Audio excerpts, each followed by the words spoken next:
right. Hi, perfect. Hi, everyone, and welcome to this live stream. Give us just a little bit to set up for a second here. I forgot to market this on some places. Then we are going to go ahead and get started. So if you want to put where you're watching from, and then Josh will give the shout outs, and then we'll go ahead and get into this. Hello. Let me close that. Did you do Discord yet? I can throw it on there for you. No, I did Discord. You got Discord, okay. So if you want to do the draw along alongside me today, I posted the reference on the Discord. I will be getting it up on the screen as well. That's what I'm currently doing. And today we're going to be doing a male portrait study. So I was going to do something digitally and I wanted to do something with color, but then earlier this week I just still wanted to stick with pencils, and I think this is just a good, solid type of a study. Either doing female or male portraits where you're focusing on values or contrast, whatever it may be. And I also posted the Instagram models Instagram down below in the description. And let me see if I can pull this up here. What did I name this? Tigil's back. Tigil, Right. oh, welcome Miss back. Tigil. Welcome back.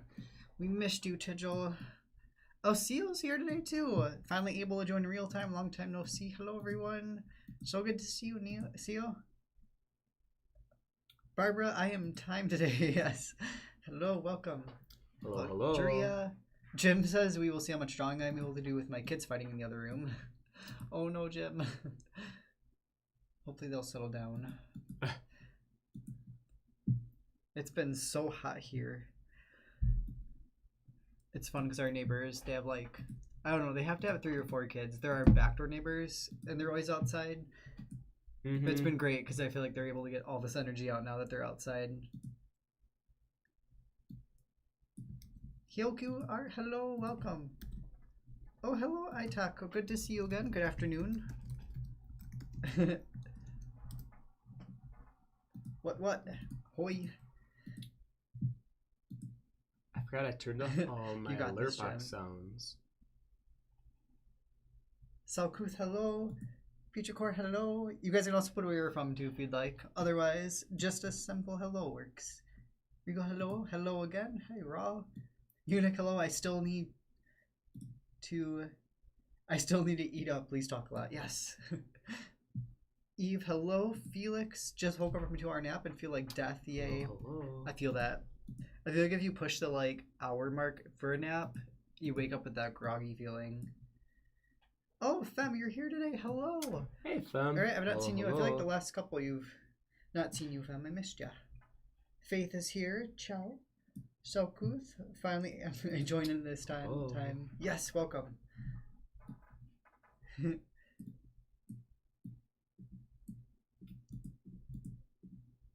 Perfect.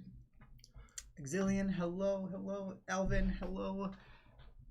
So good to see everybody. Okay, so I think we're going to go ahead and jump into the opening and all that. And I'll do a little announcements and we'll get into it. Okay, so hi everyone. I'm Timothy Von Rieden, better known as vonnart Online. And this is my partner, Josh. He'll be helping moderate as always. And today we're going to be doing our standard format stream for our weekly Wednesday streams where it's 10-minute warm-up, 90-minute study, and then a critique session afterwards. So if you want to go ahead and draw alongside me today, I have the image posted in our Discord that you can find below. There's a link. And then for the warm-ups, you can kind of draw whatever you want. Just kind of getting your hand in the motion, getting prepared for the day. And the only really announcements I have is my Kickstarter for my card deck that is literally ending, I think in like 46 hours. It's on Kickstarter right now. I'm pretty sure I put a link to it below.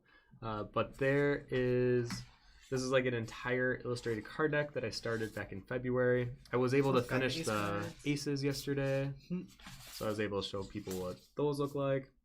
And oh my gosh, I forgot to post the Joker. I knew there was something. I've been posting originals of each of the drawings, and I gotta post the little Joker. So let me go ahead and do that, and then we'll officially get started. So grab your pencils, grab your paintbrushes, whatever you want.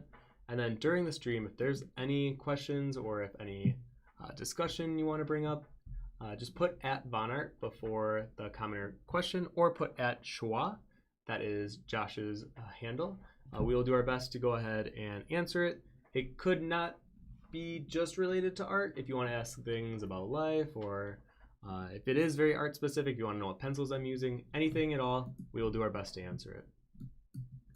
Okay, let me add this reward. I feel so silly for not doing this already. I totally honestly forgot that was happening today too. I've had to do so much this morning that I'm like frantic right now. Well, yeah, because you got the ace pictures done even too right away. Yeah, I was up till 4 a.m. finishing the aces and marketing it, and then I woke up early because I had to do those lovely MailChimp marketing stuff, and then I started working on the numbered cards. So it's one of those things where when you do a Kickstarter, just know there's a lot more than just doing the product. There's a lot of back-end marketing and even adding an original, like right now. Messages are a lot too. Description. Oh, yes. Original.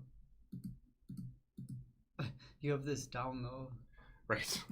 I've had to do so many of these over the years. Oh, hello. Future Core says, how are you? Tim, how are you doing right now? Actually, I feel like this is better now that that's posted.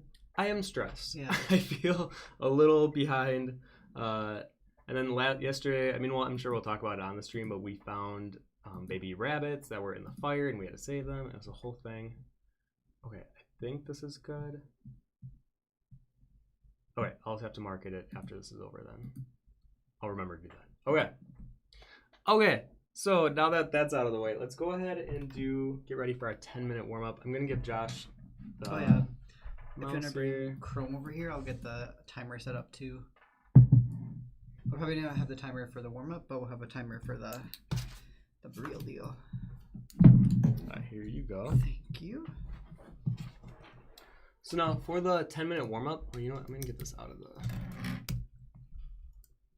So for the 10-minute warm-up, I'm going to just be doing just like simple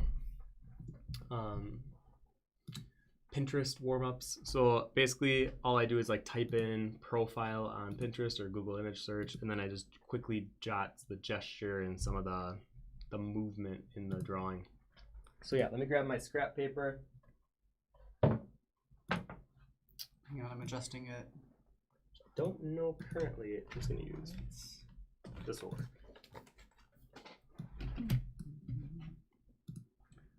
Okay. Oh, hello everyone. Your conversation with Miles reinvigorated my zest for life and art. Thank you for going in depth and digging into his psyche. Oh yeah, it was a really good time.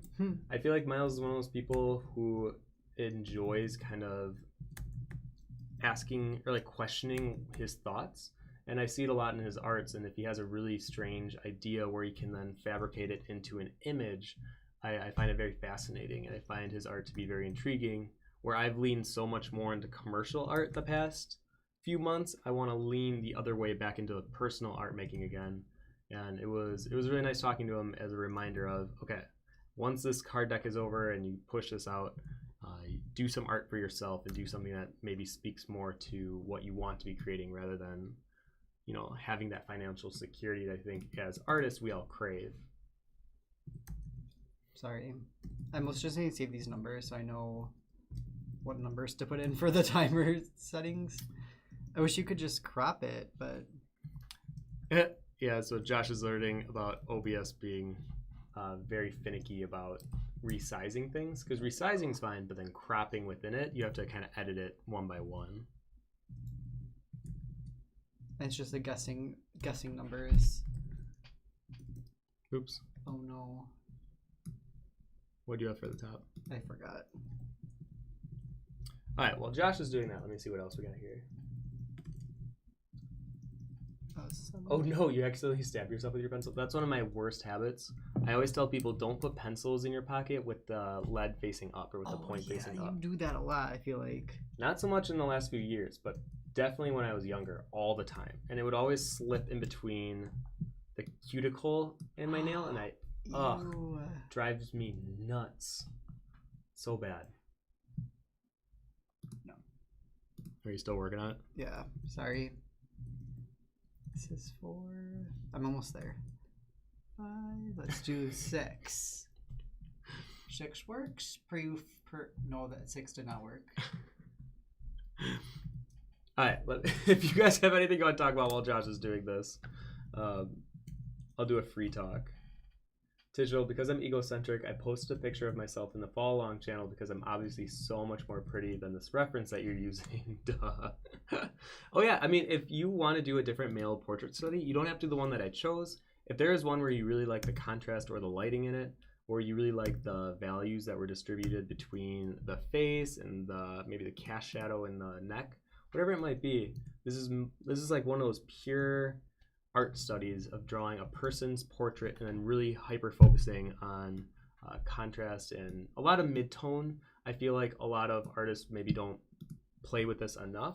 I was going to do powdered graphite just for that reason, but it was so messy and I did not like my little demo example before I started, so I am scrapping that until I become a little more competent with powdered graphite. So I'm just going to be doing a standard pencil drawing for this sketch today. All right, we're good. All right, let me grab my Pinterest. No, hang on, your camera's off to reconnect. Okay. I just want to grab. We're good. There it is. Now it's working. I guess whatever my Pinterest home feed is, that's what I'll be using. Oh, okay, well, I can work with that. Okay, everyone. So you ready to do your 10 minutes? Oh, wait, actually, yeah. Okay, we're good. All right. Timer starting in 3, 2, 1. So usually for warm-up type scenarios, it's funny. I tend to work super fast with warm-ups, and then when I get into the actual drawing, I'm like super slow. And I find that it's because I pay more attention to small details that I shouldn't be paying attention to. And I get frustrated when I'm doing the normal drawing because often my proportions are just like a little off in areas. I think it's because I don't really do warm-up studies, or I don't do preliminary lines. I mean, even with the model we're about to draw, I did like a really slow sketch of his proportions everywhere because I was so nervous on stream of it looking off, because when streaming I'm always looking at it at an angle instead of overhead, so all my drawings end up looking a little stretched on the stream. Yeah, and it bothers me, so I wanted to do a little bit of a sketch before the stream just so that I can work with the proportions that are a bit more accurate. Oh, Kirisada's here. Hello. Hello, Looks like I arrived in time.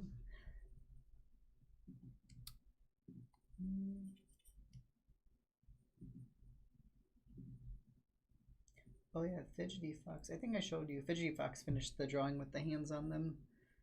And my little reference hand was in that one, so it was cute. Yeah, good job, Fidgety.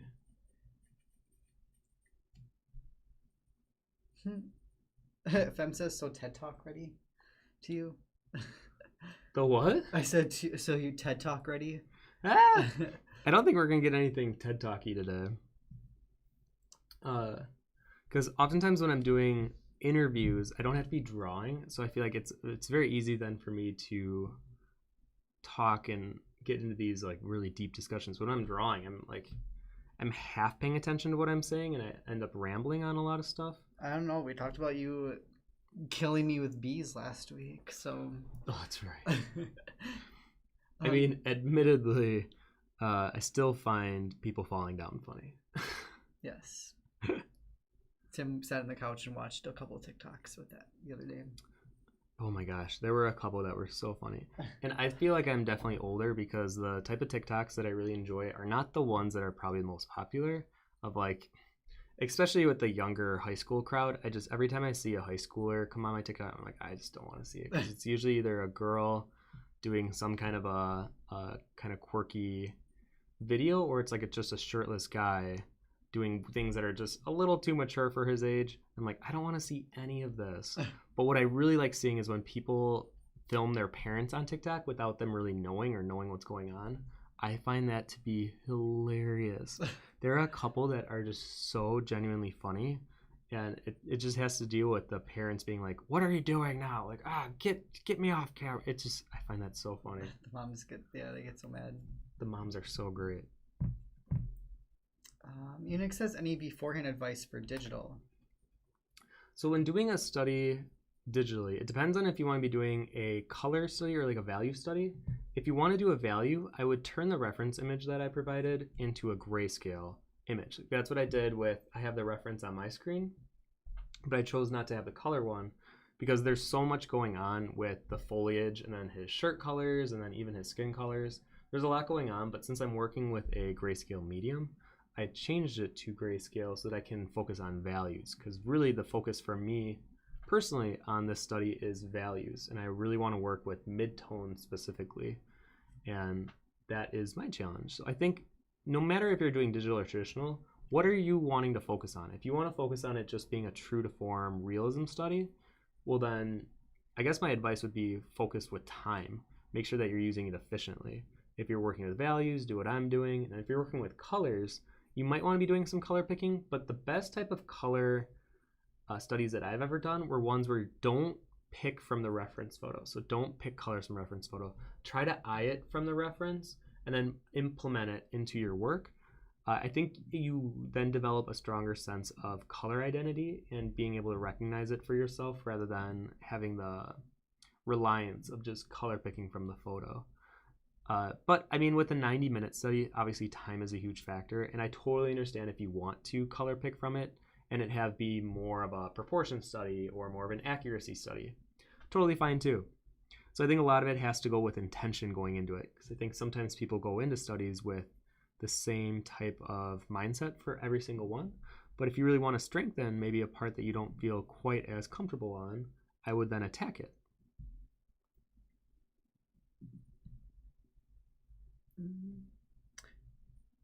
Oh, Tijel, I can't stay, but I wanted to say hi for like 5 minutes. I wish I could stay. Oh, it's good to... Or no, wait, I'm sorry, that's Candor. What am I saying? Oh. The picture, or no, the color of the text looked the same, and I was staring at Tijel's name. I can't stay, but I want to stay for like 5 minutes. I wish I could say, Candor, good to see you for like 5 minutes. Goodbye, here. Candor. I was just looking at Tijel's picture in the Discord, though, too.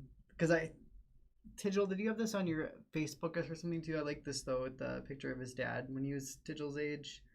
Oh, that's a cute idea. Right? That's... Ah! Right. Lily says, hi, vonnart. As an aspiring freelance artist, I would like to know what is the first quality they have to achieve that goal? Ooh. To be a freelance artist? Freelance artist, yeah. What is the first quality to have to achieve that goal? I mean, I'm sure I'll get flack for this if my friends watch this, but focus on making quality art before focusing on selling it. I think too many... Ooh, this may ruffle some feathers, but I think it's good to hear. I think too many artists try to start selling their stuff too soon, and their quality is rather poor, so they don't make a lot of money, and then there's a lot of frustration built into that, because then your self-worth is integrated and tied into your quality of your work or how much money you can make from your work, which is also horrible, because then that can spiral. I think the focus should be on just creating artwork that you feel is of quality and is of a personal attribution that you feel is honest. I don't think being a freelance artist should just be focused entirely on money. One of my good friends, Pete Moorbacher, he always says it really well, where it's, if you focus on creating quality work, money is just a byproduct. Like, that is something that just comes along with doing really good work. And I think too many people focus on the how do I make money from my art rather than focusing on is my art good enough to sell? And it's sad, because I don't even blame younger artists, because I would be doing the same thing if I was 16, 17, 18, 19. And I see all these other Instagram people or people online that find ways to make prints and to sell it. But I know a lot of artists that they'll open up shops, they'll open up Redbubbles, they'll open up these type of online shops that promise younger artists money, but then they're often getting a really low royalty cut. There's just a lot of setbacks. And I think do art first and foremost for your love of doing and creating art, and focus on the money making and the freelance part next. Now, if you're asking this because you're already past like doing quality work, or you genuinely feel like you are past that point of, okay, I make good work, I'm just not being able to make sales, that's a different story. I think my advice on that would be to narrow in on what type of product should you be selling. And for a lot of ours, it's just prints. And then figuring out, okay, is a personal website more worth it for me than Etsy or some kind of an online shop? And then from there, it's, okay, well, what other products are popular with people today? And you could go into, like, I just did playing card deck. You could do a tarot deck. You could do blankets. You could do cloths. You could do t-shirts. You could do apparel. That's a huge one. Enamel pins, metal pins, whatever product you feel reflects your work best. But this can also get into the trap of making products that don't reflect who you are. And then your voice is just lost, and people don't want to buy from an artist whose voice is just random. You want to make sure that you have a very clear, concise voice. Your products are consistent with that voice, and make sure you're not underselling yourself either. I think it's a big problem with especially younger artists where they don't value their own work enough because they're thinking, oh, well, I'm a younger artist. I know a lot of younger artists that just come in swinging, and they swing for the bleachers and they hit it.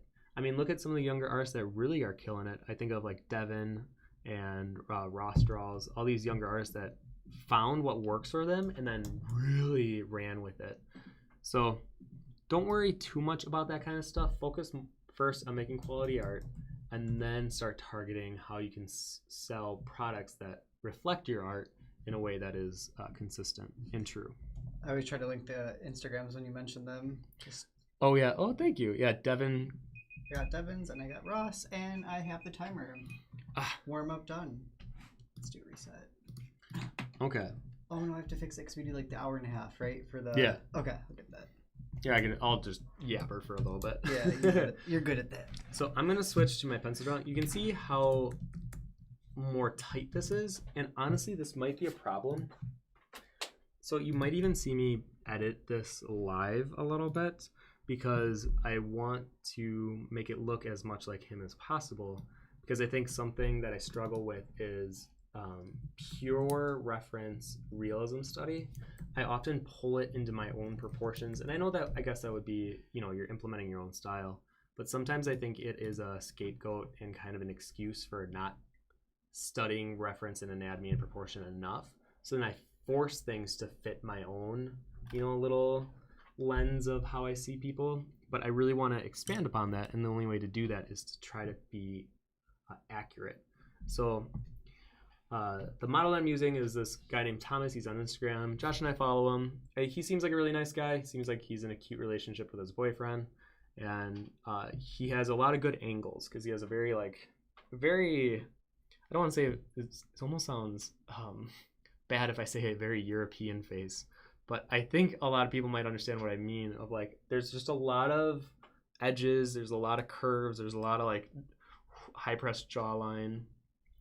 And I think this is a good challenge for me because even his lower jaw is actually pushed out further. It's not quite like an under jaw, or what's that called when your jaw sticks out further. I did actually never even realize his jaw was pushed out. I feel like you're like so used to looking at faces that you can like see how this lip is pushed further out than his cheekbone. Oh yeah. So it's like just slightly more pronounced in the bottom. But all my characters I ever draw are the opposite, or an underbite. Oh, okay. My characters don't have an overbite, but they have very small, concise, almost like anime features in terms of their proportions. So then when I go back into doing realism studies, I'm like, oh, that's right. My lower half of my face is so smushed on every character I ever draw that I think that's what gives them this soft, childlike, and a lot of people would say a very feminine quality. And as much as I love the way that my characters look, because they kind of have a Final Fantasy vibe to them, I think it's good for me to remember, oh, that's right. Real people do have bigger lower half of their face than how I represent them. So I'm going to, if you don't mind, I'm going to pull this the a underbite, little. yes. I'm going to pull this to the side. So the other thing I'm going to really focus on are the values. I really want the other reason I picked this photo was because he has a strip of light going on side of his face. And if you grayscale the image, it's a very stark contrast between like this very light mid-tone gray. You have a block of white essentially on one side of his face, and then his hair is really dark besides the highlights in the front. So the real challenge is creating all the nuances in the different forms in his face while keeping it in the relatively same range of gray. Sounds kind of strange, but it'll make more sense when I'm actually going into it. But the way I'm going to start my study is I'll probably edit some of the proportions even further, and then I'll get into doing the mid-tone. So treat this study however you want. I'm going to be treating it more, like I said, as a value study, but if you want to do it as a color study, as a contrast study, whatever it is that you're doing, or if you want to draw the whole picture with a lot of the foliage and flowers, I'm really going to zone in on this section and have it be as strong as I can possibly make it in 90 minutes. And hopefully if there's any mistakes, it's okay. You know, like these are studies, they're not meant to be perfect. And I think I had to remind myself with the fish that I took off of YouTube because I really hated the result that, you know, it's okay to do studies where they don't turn out essentially perfect. And yeah, so then Josh will be with us the entire time. So he'll help us with the questions. So literally anything you want to ask, and I'm sure we'll talk about the bunnies at some point. We will definitely talk about the bunnies. Okay. All right. You might have to do a refresh in my hand though, because I think I'm third handing it again. Mouse. Are you got your stuff pulled up? We're gonna reset the camera. I'm gonna turn my paper this way. All right. We are starting the timer in 5, 4, 3, 2, 1. Okay, so as you guys are starting, and something that I'm doing right now is looking at, what would that be called? Oh, spatial awareness? I think that's the right wording. It's like, okay, I can see how far out his brow is on the left side, and then I try to match that up with how far out is his cheek. And if it lines on that same plane, and I can tell that mine's a little pushed out. His eye actually starts more like here. So there's going to be a little bit of editing. I'm going to go through. This is definitely not the academic way of doing it, but if there's something... Oh God, this chair. If there's something I've learned from drawing so often, it's that I kind of have my own way of working, and I'm sure a lot of you feel that your way might not be like the teachable way or the way that people say to do it. But if it works for you and that you consistently are creating work that doesn't have a lot of errors or a lot of proportion problems, then I say continue to do it that way. All right, so I'm just gonna continue going through. I got a lot of proportion editing. It's like little touches here and there. Gonna go up a little bit. Dawson Walker, hello. What are some artistic styles apart from your own that you admire? Perhaps Cubism or something like that? The only one that I'm really not a fan of is I really don't like Art Deco, or Art Deco, that's my favorite. I was gonna say, what? Or one of my favorites. I really don't like pop art. And what would be considered like lowbrow art is not really my thing. But I love Impressionism. I think that's kind of like a go-to, I know, for a lot of artists. But I think there is just something so magical when looking at an Impressionist painting, because I think they captured a lot of what we try to capture as artists, which is the feeling that image gives you when you look at it, especially with a painting. So when you look at any of Monet's, especially, I mean, the most popular ones are probably the ones that I'm thinking of most, where when you look at it, you feel like you're there. You feel not only the sunset, but you feel the emotion that sunset gave him when he was looking at it. And to me, that's like a beautiful version of what art can be. So I think people would assume that I only like realism, or I like the the classical paintings of the late 1600s and 1700s and all the Da Vinci, Michelangelo, Raphaels, which I do. I'm not going to pretend like I don't. But I'm also really into Impressionism, and a lot of modern art I find really intriguing. Not so much in like the galleries or in the sense, I guess, of what you would Google modern art as.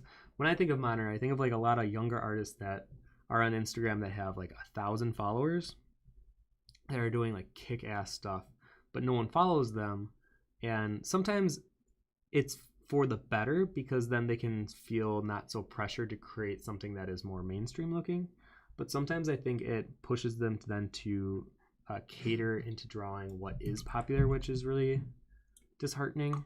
I've seen it a few times where I'm like, no, go back to what you were doing. Like, it was so original and great. But I understand the social pressure that especially Instagram can give people. But there are just some artists that are just killing it in terms of being creative. I guess I'd have to share some. I don't know the one that. Oh gosh, it's such a weird username. I might have to post it in Discord after this is over, because I can't remember off the top of my head. I'm trying to think if there's anything. Oh, and I really like sculpture. I think it's one of those and stained glass. Those are the two, I guess, that I don't probably talk about as often, but I'm just as into that as I am pencil drawings. One day our house is just going to be full of stained glass windows that Tim made. Mm-hmm. Yeah.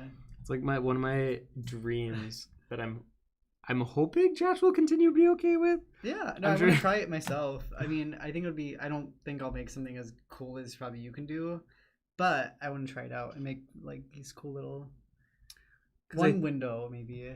I think after this whole pandemic's over, I think me and you should go to a glass store. We went. Where's that place we rode past that place where they blow the glass, but they also do stained glass. It was. Oh my gosh! Remember we went on that. Okay. Day trip. Are you ready? I think I'm going to tell them the real story of what happened with this. Oh, yeah. Okay, so Josh and I decided to go on a trip to this church. There's this cathedral that you're able to walk to the top, and it like overlooks this beautiful scenery. Holy Hill. That place was in Wisconsin. I love there. I grew up going there. Tim never went. So it's kind of fun to show him because that place it's like in the middle of the forest. Mm-hmm. It's this church on a hill. So it's super magical. But yeah. So it's great. And then I was having a really bad day though. I don't know what was going on, but then Josh offered me some healing herbs, and we decided to take the trip up to the cathedral. And I remember, I was feeling really high up, if you know what I mean, and I was like nervous to walk at some of these stairs on this cathedral because like there's just a giant open window that's like 20 feet tall and like 5 feet wide, and the staircase is like right next to it. So you could potentially fall out of this cathedral window and just die. I mean, I'm so used to doing it that it's not a big deal for me, but Tim doesn't do that too often. So no, you were definitely panicky. I rarely get floaty. And on the way back, we're driving, and then there's this stained glass store. It looks like a mom and pop store. I'm like, Josh, we have to stop. Like, this is one of those things where you see it on the side of the road and you regret not stopping by if you don't. So we walk in, and the entire time the co-owner is like talking with us, but in a way where she sounds super suspicious, which makes me nervous because I'm like, oh yeah, well, because do you remember this? Yes, because I mean, we were both high, and then she starts talking about it, and then she's like, I don't want anyone reporting me. It was really awkward. It was like almost like she knew. Well, so here's the thing. So clearly she was either a dealer or she was also looking to score as she made the impression. So uncomfortable. It was so uncomfortable. And she probably was very obvious to her that Josh and I were, feeling something. And I remember just being so nervous. I was like, this is a cop. This is like a woman who clearly no normal person says these kind of things to strangers. I'm like, I don't know why she feels this comfortable. I'm like, she has to be an undercover cop. These cops are so undercover. They opened up a store in a small town, a glass blowing shop, just to catch people. Do you know how much that would actually work, though? I mean, maybe. I don't know. Well, regardless, I remember not having the greatest of times, but I did like a lot of stained glass they had, and they had classes. And I literally, like when we first met her, I would have signed up for that class. After the weird 30 minutes of talking with her, or it probably wasn't 30, it was probably like 20, but I never want to go there again. I don't know. I kind of think about going back sometimes. I think I would go back now that I probably look a little different, because I feel like I may have had white hair at that time. Oh, thank you, whoever just... Oh, gosh, I missed... Hang on, I'll see it on the screen. Well, thank you, Adrian. Oh, Adrian, thanks so much. Subscriptions get a bell ring, too. There we go. Okay. Let's get back to some of these though, because I feel like I got a little behind already. Jim, oh hey Jim, just got your pin out yesterday that you won. You do a great job with characters that have a texture pattern on their skin, insights on that balancing act of getting that pattern to show while mindful of the shading overall form. I'm gonna read that one more time for you. You do a great job with characters of a texture pattern on their skin. Any insights on that balancing act of getting that pattern to show while mindful of the shading of the overall form? I work with mixed media paper, so it does have more of a tooth and more of a surface to it. So when I'm drawing, I try not to use the blending stump at all. I mean, I never use this. I feel like the one time on stream was like one of the few times. I could possibly use it on this just to show you how smooth it makes things. But since I'm working with a pencil for pretty much the entire shading part, and I don't really use my finger that often at all to smudge it, it creates this very textured look because it literally is pencil swirls on a small scale. So all the parts that I'm missing of the white paper, like on a large scale, it would look like circles, so it would look like that. So you see how it creates this interlacing texture naturally? So imagine that on a smaller scale, and that's honestly most of the drawings that I ever do. Now hold on, I gotta make sure I do this eye correct because I hate having the other eye syndrome. Oop, this chair. Hang on. And I gotta stop fidgeting. I know, I'm too fidgety right now. I mean, the real problem is I should just get a new chair. I feel like that's my fault for making you sit in it. And I'm like, okay, now you can't move. Stay still. Yeah, stay still. Here's the chair. Can't move. It'll be fun though once we ever could see what we probably could do. Even these streams, if we took the time to set up, we could do these outside once in a while too. Oh, well, thank you for whoever's. Oh, I'm sorry, I have this blocked off right there. James Leonard, thank you so much. Yeah. I think we could do these type of streams outside. Yeah. And for you that follow my Instagram, I know me and Josh are really big into doing the gardening stuff. And we just started to do a bit more. I did a lot of work on, I got all my sunflowers planted and the rabbits were eating them, and I had to create a second gate yesterday, so hopefully they actually spring up. But I guess this can lead into our little rabbit story for those of you who may not know what the heck happened yesterday. So we are outside. I am slowly trying to burn up the remains of this dead tree that we had a long time ago, and then we kept all the wood because we thought we were going to be using it for fire pits, but we ended up not. So we just have a lot of extra wood and a lot of rubbish that we need to burn so we can make room for the farm that we're extending. Anyways, as we're literally, the fire is going on. It's been going on for like hours at that point. Yeah, right? Yeah. And I'm drawing my ace cards on the chair, and I'm like, okay, let me put on another log. It's been like 20 minutes. So I walk over, I grab the shovel, I grab a good chunk of, it looks like a bunch of bark. As I lifted it to put on the fire, there's like an explosion of bunnies. I thought there were like 5 or 6. And, oh, well, thank you, Jaslyn. Oh, am I on screen, by the way? Oh, yeah, okay. Yeah, you're good. So as I am lifting the bark onto the fire, this explosion of bunnies happened. I realized I uncovered apparently a rabbit hut, and the babies are scampering everywhere. One jumps into the fire. So I'm freaking out because I'm basically barefoot, and I have all these things that look like rats crawling around my feet. So I'm kind of freaking out, but I'm also very much, I hate the idea of me harming an animal. So I'm also like trying to fidget and get this baby bunny out of the fire. So I'm in a weird panic. And then as I put my shovel under him in the fire, I actually did a good job of getting under him. He then jumped further into the fire. So then I'm like freaking out trying to get this baby bunny out of the rabbit. And then at one point I just grabbed like a good chunk under him and like flopped all of it out. The little rabbit like spins, like flops onto the side. That was Floppy. That was Floppy. That was Floppy? Yeah. Josh coincidentally named all the bunnies as we found them. But I am like, Josh, get over here. And basically what happened is we realized that, well, and after we did our research, mom bunnies don't take care of their buns during the day, basically. They feed them twice a day, usually, at night? Really early morning and then like late night, yeah. Yeah, so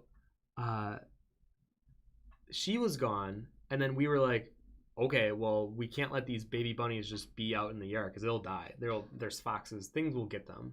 So then we created another hut for them to go in, and then it's basically an Easter egg hunt featuring baby bunnies. And you can see them on my Instagram story. They were old enough where they could open their eyes, but still young enough where they couldn't really do much. We found a bunch of them, and then we put them in the hole, and we did our research, found out that we had to actually have the nest, like basically where we found them. So then later that night, we had to dig another hole near the fire. So it's created this kind of dilemma because now we can't really burn things as fast because we can't use the fire pit where we were using it. But I mean, I would much rather save the bunnies than have to get rid of fire. Trust me, there's no contest there. Yeah. So yeah, that was our day yesterday, and then you're supposed to put a tic-tac-toe pattern with either yarn, or we did it with dandelions, to see if the mama bunny comes back during the night to nurse the babies. She did. So I found out she found where her buns were, and they apparently we didn't do a good enough job stuffing the hole though, because when we checked it this morning, it was like stuffed with grass and stuff. I bet the mom was just freaking out, was like, I need to cover them way better. Yeah, she did it better. Because the hole, like, she basically covered the hole up, too, completely. Here's my Sherlock Holmes suspicion. I think she thought her babies crawled out, so she made it harder for them to get out. No, I'm serious. I think that's what happened. 101, she's like, can't get them out of here. Yeah. They can't get away. Not till they're 18, then she'll be forcing them out. Yeah, apparently they only keep the babies for, like, up to 3 weeks, usually. Yeah. It was, like, 3 to 4 we read, so... Hopefully they'll be popping around the yard soon, eating all our plants. I might zoom in on this. I feel like, this is one of those drawings where it's gonna be so small. I'll just do a reconnect just in case. There we go. Let me see what it looks like. Oh yeah, much better. Yeah, I'm so happy. And Flappy was the one. Flappy kind of jumped closer to one of the other bunnies too. So I think that's how we found the other bunny, because Flappy sort of was checking in all of them. Floppy was the ambitious one. Jumped into the fire. Went exploring. Oh my gosh. Well, and it's funny, after rewatching my Instagram video, you can tell that there's something wrong with the front of his face. Floppy's? Yeah, so either he burned himself, like, on the lips. Oh, no. Something happened. I don't know what it was. I didn't look that hard at Floppy. I'm sure he did get a little burn. He probably got a little burn. He seemed okay once we got him in the hole. Healthy. Like, he was the most jumpy too. He was the most movie. Like, he moved a lot. Well, I think because he was like, I don't know what the hell is going on. He wants to go see. He went to go see their siblings, because all the other bunnies just kind of like hunkered down and stayed in one spot. Yeah. The other bunnies just did not care. They were like ready to die. They're like, well, we lived a good life. Like, even when we went to pick them up, they didn't even fight. They didn't try to. Well, most of them didn't run. Like, the one that I picked up was just stayed. They're so sweet. I'm just gonna catch up on comments too. Oh yes. Before we start rambling in another story. Kendor says, it does explain it very well at the European face, and you're mentioning that earlier. Most are rather angular or strict, which is why people think I'm Russian, since my face is rather round. I just didn't want to come it across as like insulting. Corey says, don't forget to stream Rain on me, because in Chromatica, all art is picture perfect. Also, hello. Hello. Actually, it's funny. The Lady Gaga cover, she's wearing these fingers they're made from Gary Faye Creations. I actually ordered the same fingers but in black for last year's Halloween, but they came late. Actually, could you grab them? They're in the closet. I mean, that makes sense why he's late on it. Side. I'm sure he's probably being commissioned by like Lady Gaga. So what's funny is he worked on a bunch of big films. I'm pretty sure he did Lord of the Rings. He did a bunch of stuff with basically prosthetics. Are they on the other side then? Yeah. And I ordered them because I was going to be a crow or like a raven for... Actually, I think I was a crow. I consider myself more of a crow. And I was going to use these fingers to accentuate my crowness, but they didn't come in time. And I got them like in December after Halloween was way over. And then when Gaga released her new album cover, I was like, no way. And then I looked at Gary's Instagram, and it had... These are like Oh, no. They're like all tingled up. Wait, hold on. What is this? Is this it? That's it. There should be one just kind of chilling. Oh, this one feels all tingled up. Oh, no. It's right here, Dad. Oh, cool. So, you guys ready to see my little claw? I know I'm supposed to be drawing, but... You should draw with that on. Technically... I will try 10 seconds of drawing with the claw on, because it will be near impossible. But I'll at least show you what they're like. Oh, you know what? This is the left hand. Oh, God. So not only would I have to pretend to draw with this on, I'd have to draw left-handed as well. Oh, yeah, I know. That would be near impossible. I'm always afraid of them getting all tingled. Oh, you know what? Oh, that's why. I keep putting it on. There we go. So I think these are pretty cool. The other roommates at the time didn't think they were that great, but... I mean, I think it's the mechanics of it's super cool. So basically, let me see if I can see myself.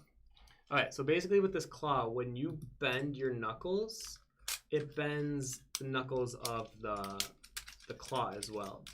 I think I ordered mine just a hair too big because I really have to put in some effort, but I think they look just so cool. Here, let me do it against my white shirt. Look how cool that looks. Oh my gosh. There's like a mixture of a Tim Burton design with like the Spider Mom and Coraline. There's just so many cool things that I think this could do. I mean, even for reference drawings, I mean, you could do like an evil lord or some kind of a spider queen. So I love these. They make do you remember the game Limbo? Yes. It reminds me of the spider, isn't that? Because they have like the same mechanics as this. Like they fold and they make the same sound even. Do they really? Yeah, this clampy sound. But yeah, I'm pretty excited for Gaga's new album. Although, I mean, I feel like it's kind of a stereotype for a gay person to be like, yeah, I think I really like Lady Gaga. But I really do like Lady Gaga. I like who she is. I like what she stands for, and her journey as an artist has been really interesting for me. I feel like she kind of makes her music for the gays again. It's like the gays win again now that her music's like this. Here's my issue with the new album. I know this is kind of a tangent, but my quick thoughts. I think a lot of what she's doing is kind of reclaiming her fame to being like a pop queen. But to be honest, I liked when she was going down the unbeaten path of country music and her jazz album with Tony Bennett. Oh, yeah. And then especially with her movie career. And I thought the album for A Star Is Born, I thought there were some great songs. And now that it's going back to pop, I don't mind, don't get me wrong, I like pop. But like I like Harry Styles' new album, I think is wonderful. It creates like this really good sensation. I think it's honest to where he's at in his life. But when I hear Gaga's, it just sounds kind of artificial. It sounds like someone just making pop music just because that's what's popular, rather than it being like, this is Stephanie Germanani giving her life to the world in the form of music, and her artistry is intrinsically laced in her lyrics and beats, where no, it's just kind of boppy. Yeah. It's kind of like a club bop that, you know, I don't think it will stand the test of time. I mean, she's good at it. It's fine. And I feel like she has fun with it, but from those interviews and stuff too, I feel like she generally just loves doing the other genre of music that she's going towards. And you know what? I actually thought Joanne was a good album. I think I'm one of the few in the minority sure. I like Joanne too, yeah. Most people didn't. It wasn't popular, yeah. It wasn't popular. Yeah. But the other thing I want to say about that is, for me, looking at Lady Gaga, for her new stuff to be fine, to me, isn't great for Gaga. To me, Gaga is great. So when she creates things that are just, they're listenable, it's not what I'm looking for. But then again, she doesn't have to cater her music to me. Who am I? I'm just a critic. But I still love her. And I think her early album especially, and basically a lot of her work and who she is, did so much for, obviously, the LGBT community. And I think just me as a personal, my attachment with it, my roommate Dwight at the time when I was in college, he was struggling with coming out gay, but then Gaga's song really resonated with him, the Just Dance. and he said that he would, that really hit him because he would be struggling so much with thinking about Just Dance or Born This Way. Just Dance. Just Dance. Wow. Yeah, where he said I that. like that one too. I don't know if I that's love like... Just Dance. Well, because I mean, how many of us can relate to that? Where it's like, it's gonna be okay. Oh yeah. Just Dance. It's kind of like don't worry so much about what the hardships are gonna be. Just have fun, live through it, just dance through it. Gosh, I remember like 16, 18-year-old me, whenever that came out, sitting at my computer like jamming to it while I was playing games. That was one of my favorite songs to be at a club with. Because during the breakdown where it's the whatever that part is, that was the most fun to dance to at a club. I mean, I looked like an idiot. I wasn't playing at clubs really much once I was... What? Yeah. Because it was like... Oh, yeah, by the time you were probably going, yeah. I forget that I'm just a hair older than you. It's kind of past... Well, by then, you were probably in the Born This Way era, where I was in the Monster Ball era. Yeah, kind of. And then it was sort of the Joanne period kind of disappeared for a bit for, like, club music, but... Anyways. I mean, Born This Way... End segment on Gaga. Yeah, sorry. Okay. I have to catch up a little bit. Oh, hey, Simon. Hey, Simon. I think I missed your thing earlier. I feel bad. I think because you were like, hi, and I missed it. Let me see. But hello... Simon says, I hope you guys have been having a good day. That bunny saga was something wild, by the way. Yeah, that was... Yeah, tell me about it. That's stressful. I'm happy they're okay. I'm happy they're okay, too. Right. That sharpened pencils give me anxiety. I'm telling you, I like to work with unpencils more than I like to work with sharpened pencils. Yeah, it's kind of your new thing now. It's my new thing. Yeah, you're learning to work with it.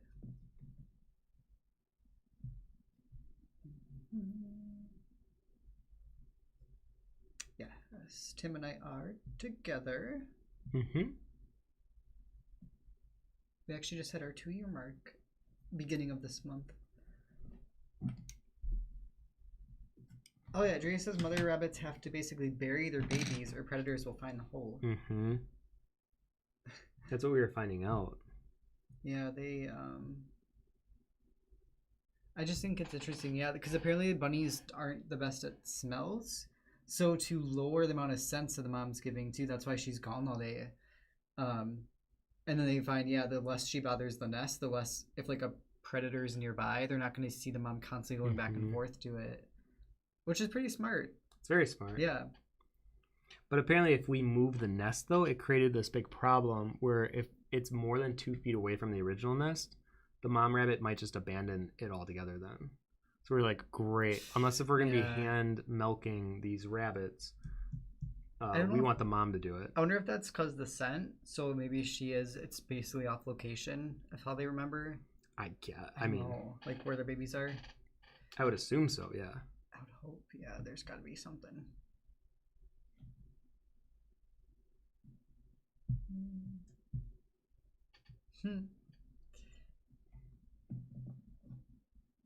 What?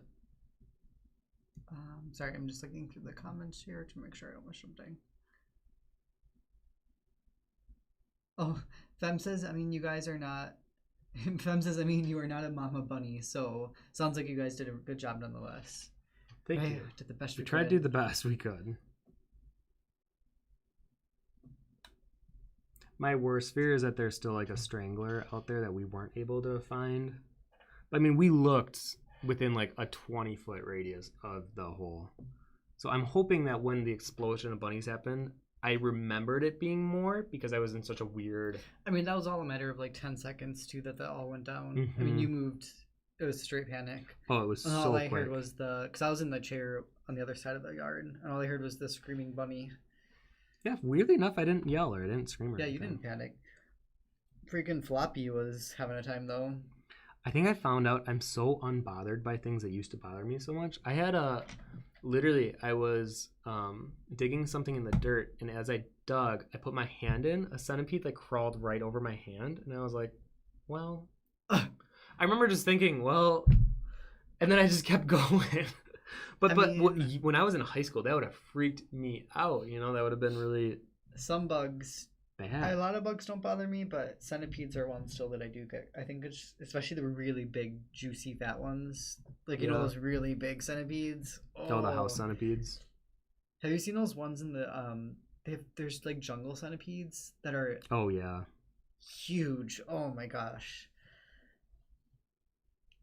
Oh, Simon, yes, I've been great. Just been hanging out, drawing, and enjoying this 100-degree Fahrenheit weather. Gosh, I know. We were talking, like, there was no really in between, I feel like, for us. It went from like 40s to 50s, and then we had maybe like a 60-degree day here and there, and then all of a sudden just 80s, humid. Mind you, I'm not complaining, but it would have been nice to have more days where we could just have the windows open, because if we did that now, it's so hot. And since we have a second story and we sleep up there, all the heat rises in the house, so it just becomes like a heat furnace. It's just hot up there. Yeah. We are about to hit about a minute left till we're at an hour left. Oh, great. So first 30 minutes is passing by. I mean, I did decide that this was going to be a very value-heavy study, and since I get caught in talking, I knew that something like this might happen. But I'm going to do my best to at least give some good values here. Like, since he says, meh, Gaga for me was no longer really Gaga after Monster Ball. Born This Way was okay, and after that I was just meh. I'm all for her returning to her me dress and fashion focus pop. I was just talking to my best friend Kat about this, where we were talking about musicians who we really liked growing up, and for her it was like Evanescence, and she hated the new Evanescence song. And then there was a punk band that she was really into back in the day. I can't remember the name, but they're still creating punk songs, and Kat's like, you know, they're probably in their late 30s. I just want to see an artist evolve and grow over time, where if they're just one note from when they're 18 to when they're late 30s, how much development and growth. But then people could say there's nuance within each genre, and one genre isn't more mature than the other. I totally get that, but I kind of like seeing the evolution of an artist. And for me, Gaga was like this crazy evolution. It was really fun to see. I mean, maybe this is just her returning to having some fun with her roots. Same with Kesha. Kesha, I feel like, had a journey and then like went right back to kind of dirty pop, which is fine. I mean, maybe that's where her roots really are. I don't always understand that either, because especially Kesha, I really actually loved her after she separated from Sony, and that all was finally she was free from that. It just felt like the most riveting, like, herself album. And I just felt like even the words, the songs were powerful. I felt like it was very Kesha. And then I mean, I'm not against her new stuff, and I think it's great still too, but yeah, it doesn't feel as, but the words to me are still really powerful in some of her new stuff too. Like the what's the one? Take off all your clothes, let me see you in your birthday suit.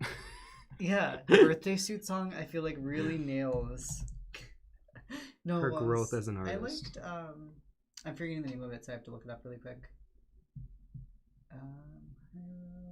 I liked Raising Hell. I like that one a lot. Oh yeah, that one's fun. Oh, Fem, I'm going to have to go for a good night of sleep before having to wake up for my working from home again. Nice to have been able to catch it for a while. See you guys next time. See you next time, Fem. Yeah, hopefully you can.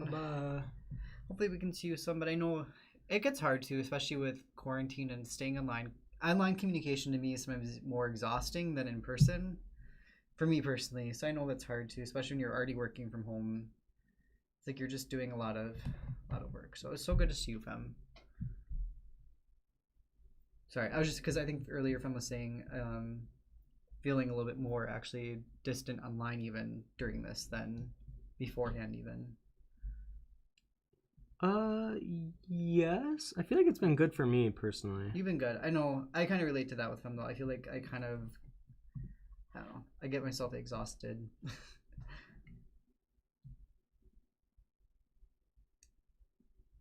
Aw. Yulin says, hey vonnart, just wanted to take this chance to say thank you so much for your videos on YouTube. Your tips have helped me a lot, and your art often inspires me to draw again and again. Thank you. Well, thank you so much.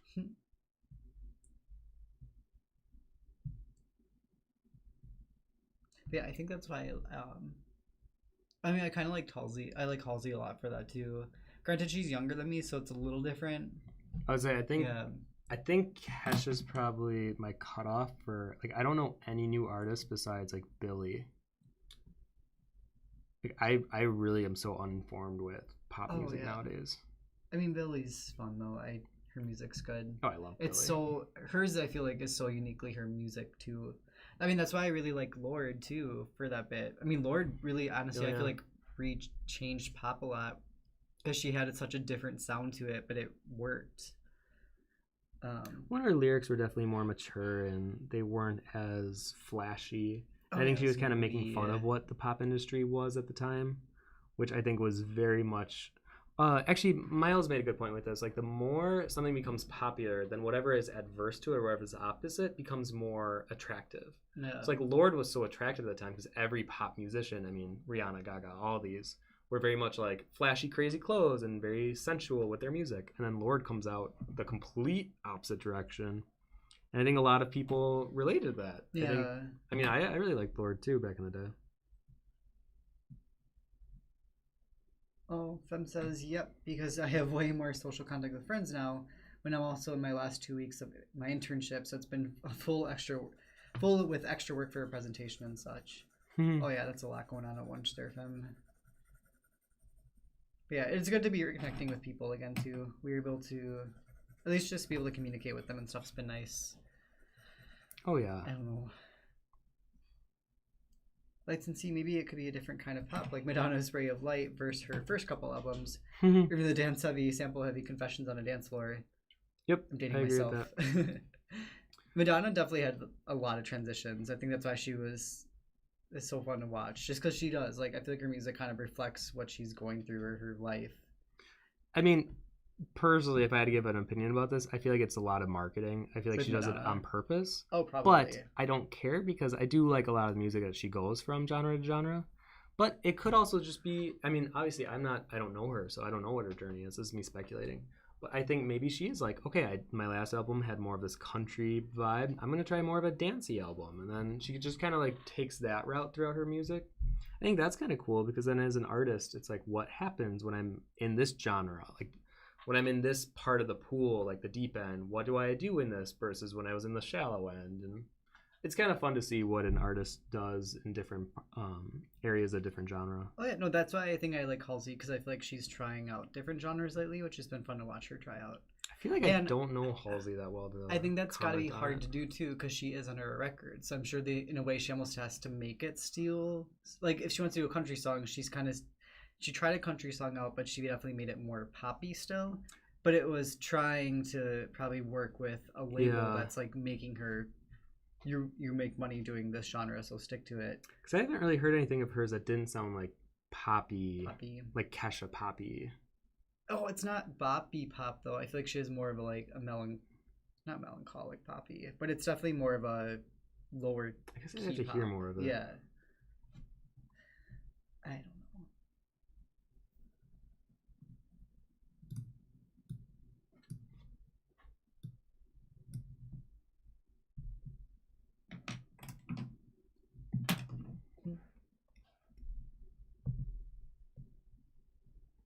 We're very much caught up in comments and stuff. Oh, are we? So yeah, if you wanna. Okay, so basically, I covered the entire base of the skin with a 2H, and you can see how I'm slowly kind of creating that as my base tone, and that's kind of the challenge I wanted to give myself today, was to have a very consistent matte-looking grayscale value throughout it, and then I can really then focus on the subtle differences between the shadow and light areas. Without it being like this stark contrast, because I think too often we think of shadows and lights in very heavy contrast, which obviously is a good strategy for pulling attention away from an area or to an area, but I think it's also good to know how to do it without heavy contrast and how subtlety can be used very effectively, especially with different skin tones. So I probably won't veer off too much from this face, so I can really focus on the subtle shifts in values just in the skin tone alone.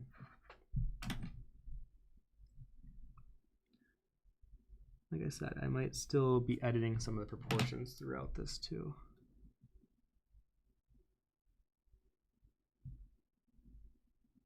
Oops. Because I can tell something's off. And that's like the weird part of doing realism studies like this. Because if I was doing my fantasy stuff, I could just push and pull some things to make it read well. But obviously when doing a realism study, you gotta be a little more hyper aware of where you're placing especially your facial features. So I can tell something's off. I'm gonna get to the bottom of it. It's just a feeling. Well, and I feel like during live streams, I can always tell something can be off, but it's usually like when I get off of the stream where I can really look at it and like hold it close. I'm like, oh yeah, obviously this is where it's a little rough. I mean, it's not looking terrible like the fish. It's definitely looking decent. I just gotta figure out where something's off. Does it ever feel weird to draw on stream? Yeah. Is it? Because I know a lot of people in chat too. You guys all do you stream sometimes too. Because I know Candor does streams. Just like, does it feel weird to draw while streaming? Because I feel like you probably are overly conscious then of if something looks off. Well, I think for me, I liked doing digital streaming better because it's so much easier to edit something. Like even if this was in Photoshop right now, I could push and pull a lot of the proportions to fix it. But with pencils, you really have to digest all of it and then push and pull. Or even in Photoshop, you could overlay the photo and be like, oh, clearly the eye is pushed just a hair to the left. Oh, yeah. Like here, you kind of just have to figure it out.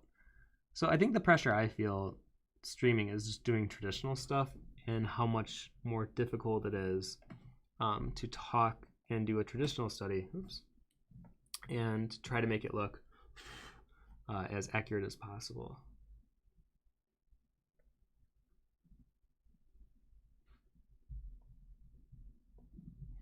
So something that will help is I'm going to pull in one of my darker pencils. I don't want to do it 2B. I'll do an HB.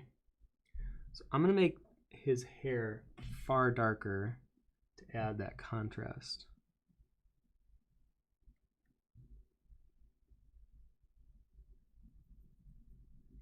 Like I said, I don't want to pull it too far away from the skin, but I feel like sometimes having a framing device like hair can help set the balance of values. I wonder, he's got to curl his own hair then.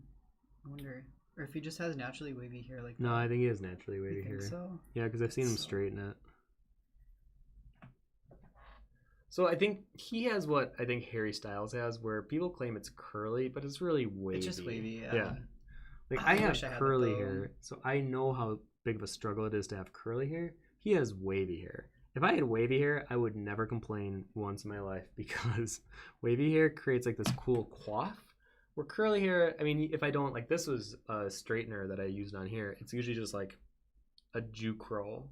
Or like I mean, tight afro. You just cut it though too.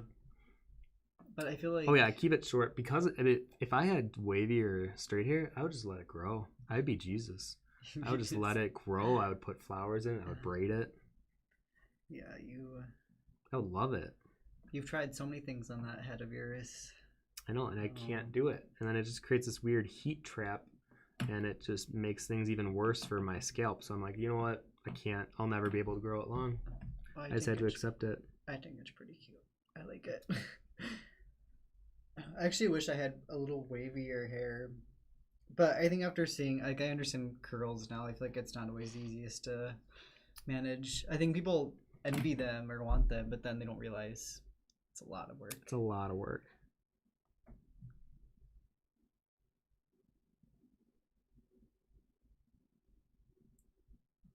So I think for the hair, I might do a reverse shading on it.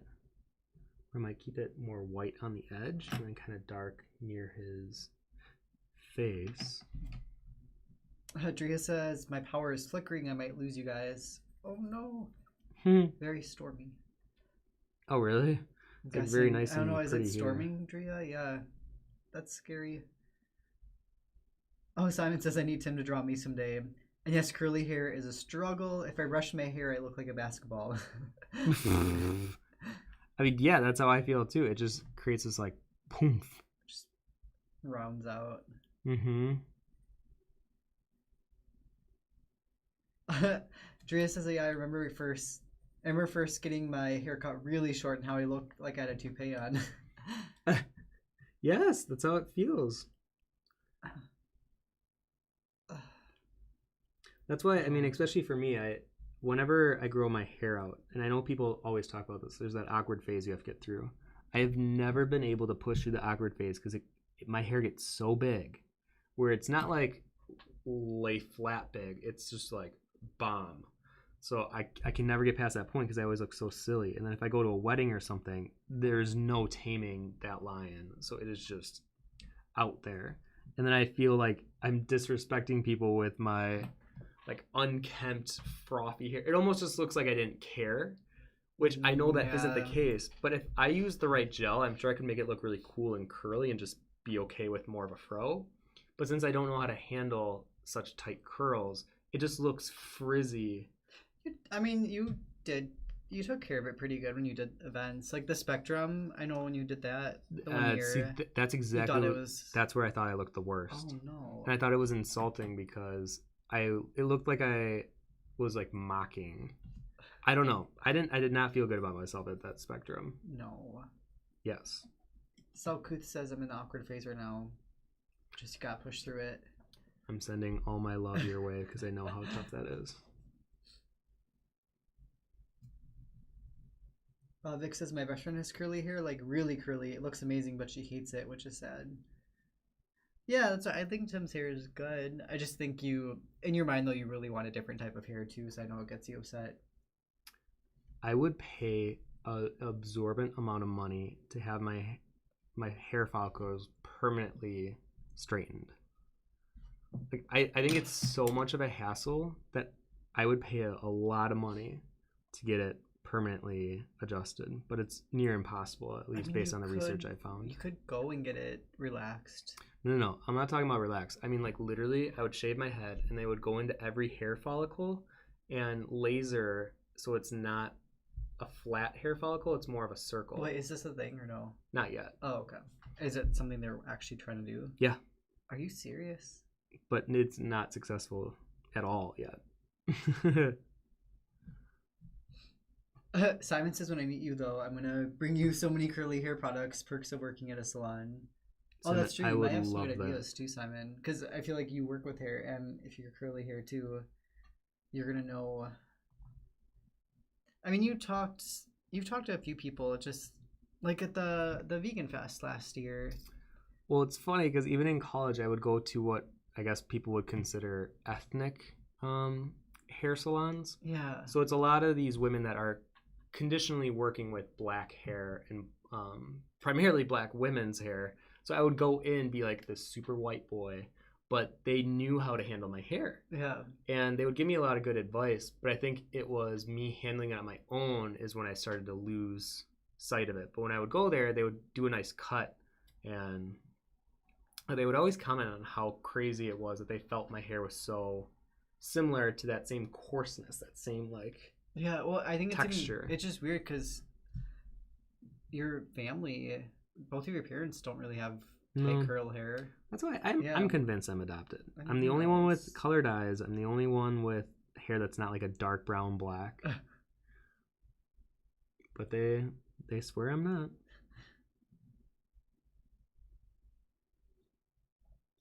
Drea or Felix says do Japanese training. I don't know. I wonder what that is.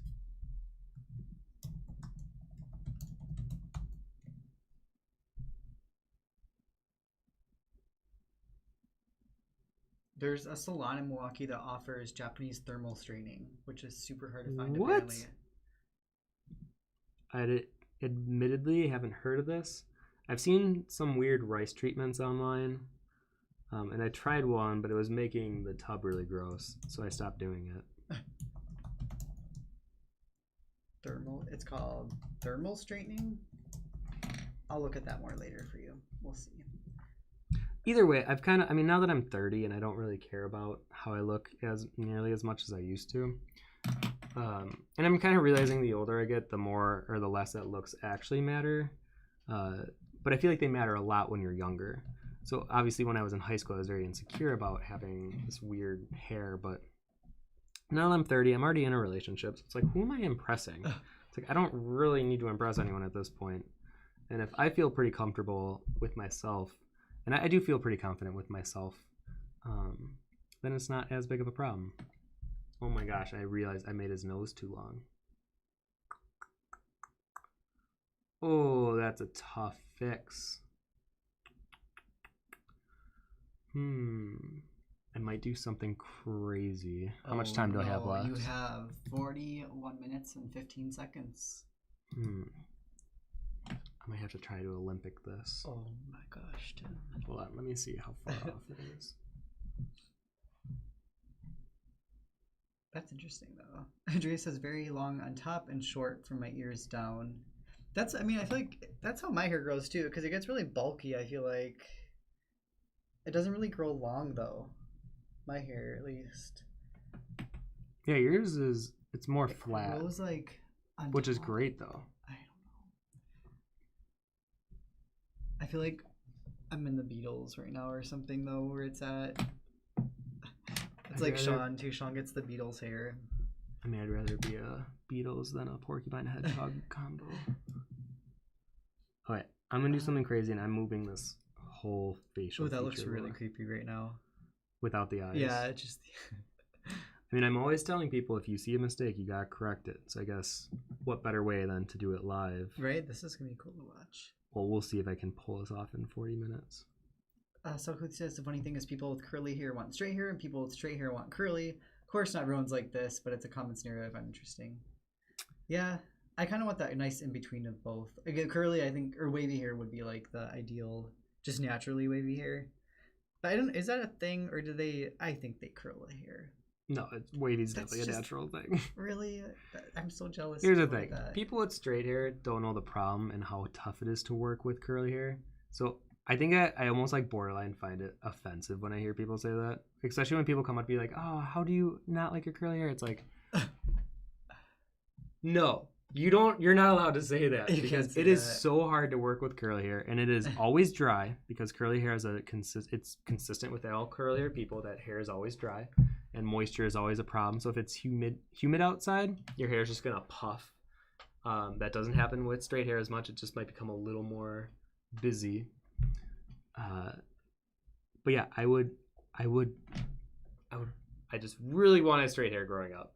I mean, now I'm a little more okay with it because I've learned how to do like straightening curls, so I've managed it, which I guess maybe that's how everyone manages their hair type if they're not happy with it. And then for a little while, I was straightening my hair with relaxer, which is like a very powerful chemical compound, and it literally burns your scalp. So the joke in the relaxing community is the more it burns, the better it works. So you would just leave this thing on, and then you would have scalps on your head. You'd have like burn wounds on your scalp.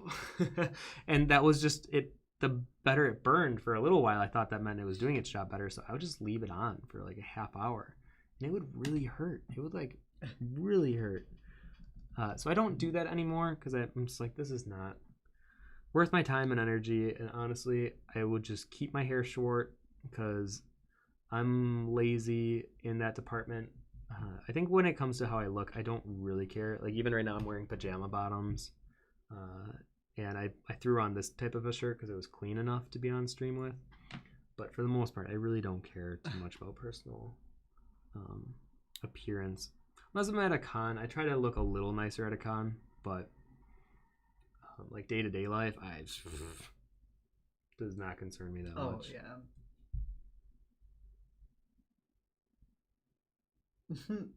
Simon, by the way, I'm loving Procreate. I'm having way too much fun. Procreate's great.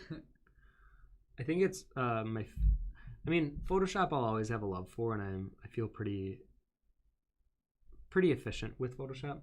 But there's something with Procreate where it feels really good using like the pencil brushes, and I like how intuitive a lot of the functions are. So big shout outs to Procreate. Oh my gosh, I mean, you left Relax run for 30 minutes. Yeah, I get so mad at him. One time too, Simon, he asked me, because I bleached his hair. No, he relaxed his hair on like a Sunday, and then the next day he was asking me to bleach his hair for him, and I was like, Tim, Yeah. your scalp's gonna die. But you were so adamant because it was for the con that you wanted it to be bleached. It worked, but I feel like your hair, that was like probably when your hair was really the worst there for a bit, when it was bleached and relaxed. I should just never bleach. And that's the other thing, you can't really color curly hair unless if you really want it to be water or moisture deprived. And then you're really dealing with having to use different products and stuff to keep it moisturized all the time. I don't know. I feel like I'm just complaining a lot about my hair, so let's next topic. From the hair. Yeah. Okay.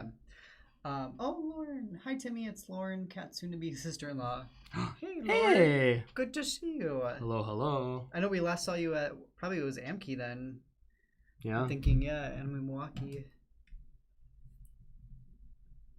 Oh, Fidgety Fox, hello, welcome. I was just talking about your drawing earlier. Hey guys, just wanted to drop by and say hello. I had to take a chicken retrieval adventure and now I'm booped. I'll definitely give this one a go later and post it up on Discord. Yes, please do. Thank you so much. I loved the drawing and everything.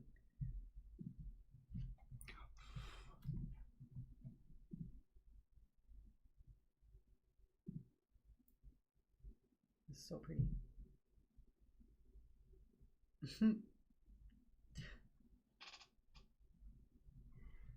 This is a nice fix, Tim.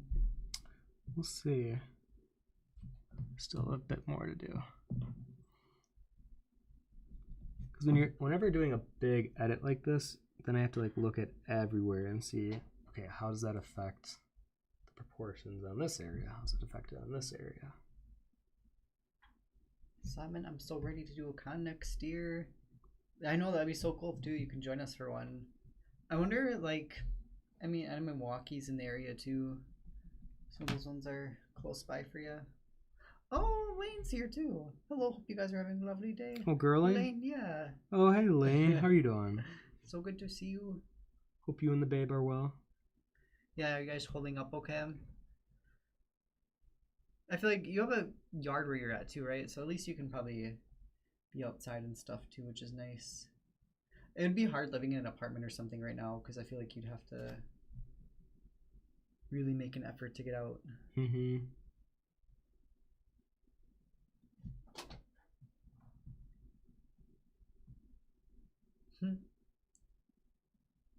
Astrid's being all quiet today.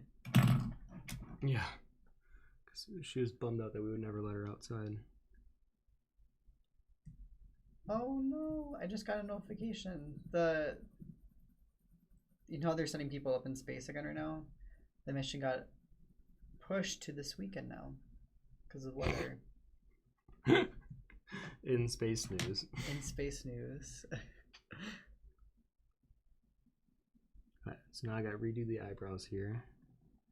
I feel like everyone's very focused today. I feel like these studies are always are pretty difficult. Yeah, they definitely can be. Yeah. That's why I think for the month of June, I don't think I'm going to do fall long studies. I think I'm going to do more like freeform ones for a hot second. Just so that I can get more into doing things that I'm like wanting to explore more. Because I think doing this kind of stuff is a bit more like, super hyper focused. I'm going to be a little more free for a month. Oh yeah. Yeah, it'll be nice to get these cards out of the way. Elaine says, yeah, we're living at my parents' house right now, but doing good. We just put the air in, so the baby is much less cranky. Oh my gosh, yeah. I'm sure that was not fun there for a second. Yeah, it's so hot. I think it's just the humidity, too, just makes the air feel heavier, too. Yeah, it's pretty rough right now. Or we're just not used to this yet. I don't know what it is, but it just feels extra hot. I don't remember it ever being this hot. in like end of May. What says? Can you talk about the reconstructive surgery that was performed? I mean, how? Yeah, that kind of just all happened there.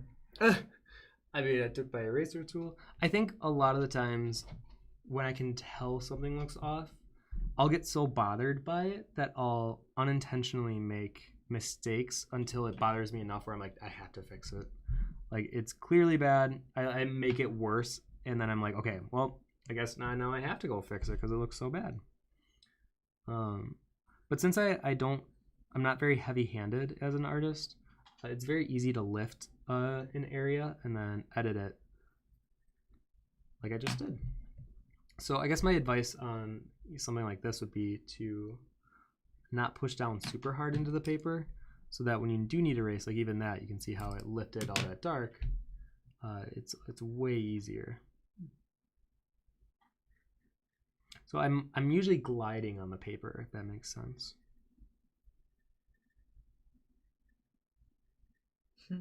Oh, Vic, I'm finishing an illustration of a Pegasus right now.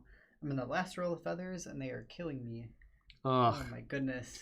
Sometimes repetitious pattern like that can just drive me mad. It's not necessarily my favorite thing of all time to do. Is it kind of like the scales on the mermaid, sort of, where Yes. it's just... Yes. It's like just patterning. And I mean, sometimes it's really fun when you can kind of make it up, but when it's so uniform, it's just time consuming. Spring said bye-bye, right?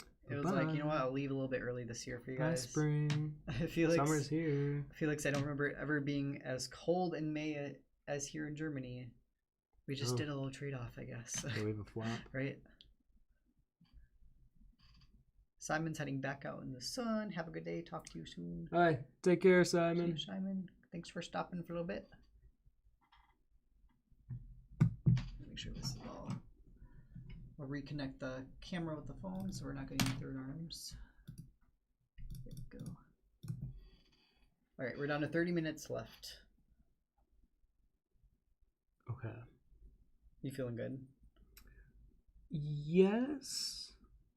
I mean, I feel like since I am working on such a small focused area, I feel like 30 minutes is a good amount of time to finish. But I always say that, and then 10 minutes comes out of nowhere. So we'll see. Oh my gosh, Lane says Gideon is watching and is fascinated. I missed little Gideon. It was so good to see him at the... Yeah, it was the Mario Sonic party was last time. I don't know. We'll hopefully be able to see you soon, Lane. All those mermaid scales give me PTSD. Those are a lot of scales. That's why whenever I draw mermaids, I always tell people a good shortcut is just to imply scales. So draw a couple and then kind of get the impression that the rest of them have scales. Just because having to draw all of them on... I mean, there's such a burnout, and then to want to draw another mermaid with that type of scales just becomes so minimal. Or at least for me it does. So I always try to give people tips on how not to burn out on subject matter. And a lot of times it's patterning. It's like that repetitious tile making or scales or whatever it might be, and then it just destroys any desire to want to do that type of work again. Lights and see. I want to paint a portrait to hang in my house of Quark, a mischievous alien from Star Trek, tending his bar. Any tips on line work and transferring the proportions of the guy from a small picture I found on the internet to 24 by 36 canvas? Oh boy. Okay. I've seen a lot of people do like small squares. I'm not even that small for, I guess, the size you're going for, but it's a good way to line things up just so that your proportions are on it. So on your reference image, let's say you create a grid that's like 4 by 6. Well, then you create that same type of grid on your canvas, and then it's kind of like one of those paint by numbers where you find like, okay, where is this placement on the edge, and you kind of line things up. It's not easy. I'll tell you that. So I'm gonna wish you the best of luck. It's gonna take some time, but it's definitely doable. And I'm sure there's a YouTube video somewhere about it if you wanted to dive even deeper on how to create a grid. Sarah says here the weather is being weird too. Yesterday was really hot and today is cloudy and cold. We usually don't get a radical change in weather. Oh, that's interesting. I know. I'm obsessed with weather. I kind of wanted to be a meteorologist when I was a kid, even. But I feel like because I was one of those kids, I would watch the Weather Channel even too. I would just sit and watch the Weather Channel. But I've been looking at the radar, and it looks like there's been some nasty storms in like southern United States. But I feel like we've been pretty lucky. We keep getting told we're gonna get rain, and then even today we're supposed to have rain, and it just ends up being sunny. So we'll take it. All right, I'm gonna really go into these eyes here. Whew, take two. Take two. Vic says hot weather. What?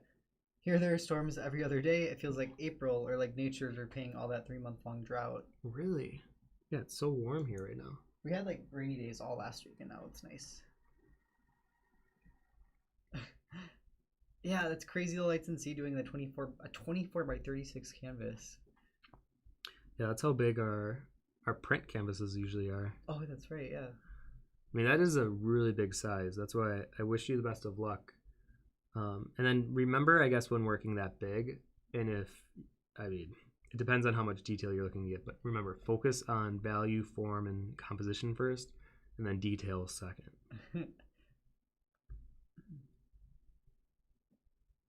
I like that you just went and fixed it right away, too. Didn't. Well, let's not use the word fix yet. I still gotta make it look good. The proportions feel fixed, but the eyes still feel very lifeless right now. And I think for me, I'm always a big fan of drawing eyes. So whenever they look kind of like, wah, wah, I'm always like, dang it. Come on, Tim. Pull it out. Lane, so over sure. Can't wait to see you too soon. Hopefully. Gideon is going to be 1 in July already. Gosh. Oh my gosh. He'll be running around when I see y'all next. Also, he's fascinated by both of your voices. Hello, Gideon. Hi, Gideon. Hey, Gideon. I would love to see him soon. I just know, yeah, we'll all be safe still, but hopefully soon Gideon can come over and hang out a little bit. Come see Astrid. Oh, Fidgety, thank you for your kind words about the drawing. I can't wait to watch the rest of the stream later. I'm going to head out to walk my dog and do a little gardening. Thanks for the stream. Oh, absolutely. Yeah, thank you, Fidgety. Yeah, you definitely put a lot of time into that drawing too. So you get a little rest, take your time. But the pictures came out really good too, so I'm happy that the camera worked out for you. Loretta, I don't try for actual true realism. Excuse me. I don't actually try for true realism doing portraits. It's not worth the headaches. I mean, I had to do a lot in college, and I think that's where I found a love for them. So I'm surprised I don't do more. Just, well, I guess I do a lot of portraits, but then they extend into like full characters. I just really love how much personality and character you can put into a portrait. And then for me, it's looking at where are the areas of interest. And for me, like on this image, I really like, what do I really like in this one? Well, I guess I really like the contrast of his hair that overlaps on his skin. And the skin has like a light gray, and then his hair is like really, really dark. I kind of wish the curls in the front weren't so saturated with highlight, because I think that would look really cool with some more darks there too. But I try to find contrast that I find really interesting. So he's definitely... Excuse me, oh, bless you. I'm so sorry. Oh my goodness. So I think Thomas is definitely a very aesthetic model when it comes to like very, very simple poses. And I think why I like this one, it's not the run-of-the-mill type of fashion photo where usually Instagram models I feel like always are looking at the camera, or they're having like direct light or zero direct light. We're having this kind of like through the trees and then looking away, and then there's a plant literally blocking half of his face. I think there's a lot of fun elements here, because even with that leaf that's pure white, like right on top of his hand, obvious interest of contrast right there. So that's why I might include some of the hand in this as well.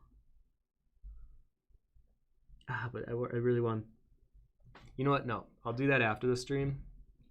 I really want to show you guys just a really fun use of mid-tone for shading. So what's my time at? Your time is at 22 minutes and 15 seconds. See, it went from 40 to 22 in like nothing. I forgot to do the 30-minute mark too. Oh my gosh. Hang on, let me get that. I'm gonna refresh your camera though too, so it's all reconnected. All right. I feel like cameras kind of doing like complete true realism portraits drawing. You don't see those as often. The what? I feel like because cameras, I don't know. Oh, someone. I didn't even hear that. Oh, well, my thank goodness, you. T10. What an oddly specific number Right? to donate. 1070. I feel like I should know what that is. Thank you so much. Yes, thank you, thank you.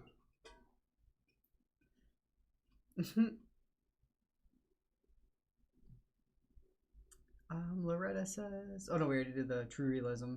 No, I was just trying to say though, I feel like cameras now, people don't feel the need to like do a realism drawing because it's like, well, we can do portraits now with cameras. Yeah. But it's always fun seeing them. I know, I miss a good portrait drawing. Salkid says, it's very hot here. I love rain and overcast weather. It's unfortunate because where I live, it's always sunny skies and high temperatures. Oh. Yeah. I actually like rainy days here and there too. But I'll take the sunny ones. I feel like we get a good... I am thankful because I feel like Wisconsin we gets get a a good good balance. combination of both here. Yeah. Although yesterday was weird because we just got a weird 5 minutes of just downpour and then it went back to being sunny. Oh, yeah. Yeah. Yeah, that was weird. Tim stepped inside really shortly too, so I was outside watching Astrid, and then it started doing the random downpour out of nowhere. But thankfully, Tim he was working on his aces outside, so I quickly grabbed that first thing, got that inside. That didn't get wet, thankfully. But then Astrid started freaking out because of the rain. So she started running through the whole yard. Yeah, yesterday was just a weird day of events. Barbara says, bless you, Josh. Oh, thank you. I appreciate the blessings. I don't know what for, but thank you. Loretta says, I love doing the headshot type of portraits. I'm more relaxed when I do them and don't stress over perfection. What I do is mainly for my own enjoyment as a hobby, so I don't really need to stress too much over it all. Oh yeah, that definitely helps a lot too. Have you done you do portraits though, I guess, for commissions. I was saying, have you ever done... But yeah, you do, I guess. Have you done like a realism portrait that someone's asked for? Oh yeah, my cousin Jamie wanted me to get this. It was for 3 scientists or medical doctors, and they were all these old men, and they wanted them to be like a pure realism study. And I was like, all right. Those were very difficult because if someone wants like as realistic as possible, you better make sure that their likeness is like spot on, like indiscernible that it is for sure them, or irrefutable. I mean, so even all their aging like spots, or like moles, anything that they haven't. Yeah, so even absolutely. Things that you don't consider, I guess, attractive, but it's still like a part of them. Well, here's the thing about realism that I think a lot of artists know, but a lot of people don't know.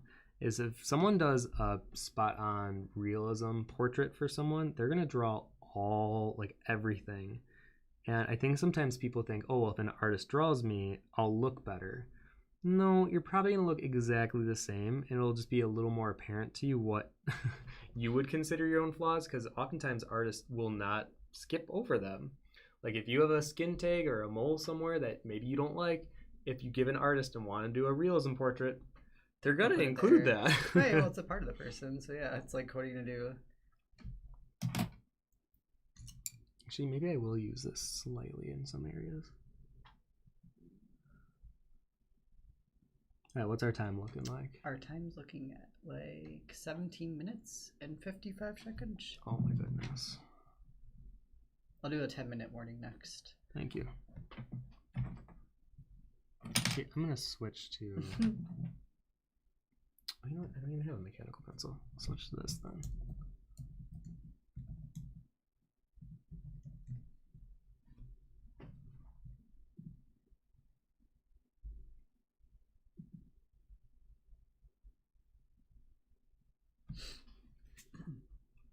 All right, there we go. So now I got to darken the area around the eye. So I think this will feel better. Hopefully make the eyes feel more life-filled. Well, since we're talking about outside, though, were you thinking of going outside to draw later today? Or do you have inside stuff No, to do? I have to make all my numbered cards. Oh, that's all digital too right now. The rest of my day is not going to be a fun one. I think a lot of what people might not know about, sometimes when you do a lot of commercial, or not even a lot, I shouldn't say commercial, but when you do a lot of art that has a product involved, like a card deck or a book, there's so much editing that goes on in the back end. So even for the whole rest of my night, I have to make, what would that be, like 40 numbered cards. Because it's two. There's four suits, 10 cards each. No, because I did the aces. So 36. 9, right? 2 through... What? It's 2 through 10, right? Yes. Okay. Yeah, so 36. So 8 times... 8 times... No. That's not right either. No, it's 36. 9 times 4. Yeah, 36. Yeah. And that's going to be the duration of my night. And I have to make sure all the pips are in the same placement. So I created a Photoshop document that had the bleed line and the cut line that they provided me. And it's just doing that for every single one. I was telling Tim, I think after this, I want you to teach me a little bit of Photoshop so that I could be able to be a little bit more helpful with this. Because I do feel a little helpless with this. Because I know this has probably been the... Because if I could have been doing this for you, it'd have been kind of nice if I could have been working on it too. Actually, you know what you could quickly... Could you grab the secret project in the back room, the tin? Yeah. We can show that off on the stream really quick. I'll be good.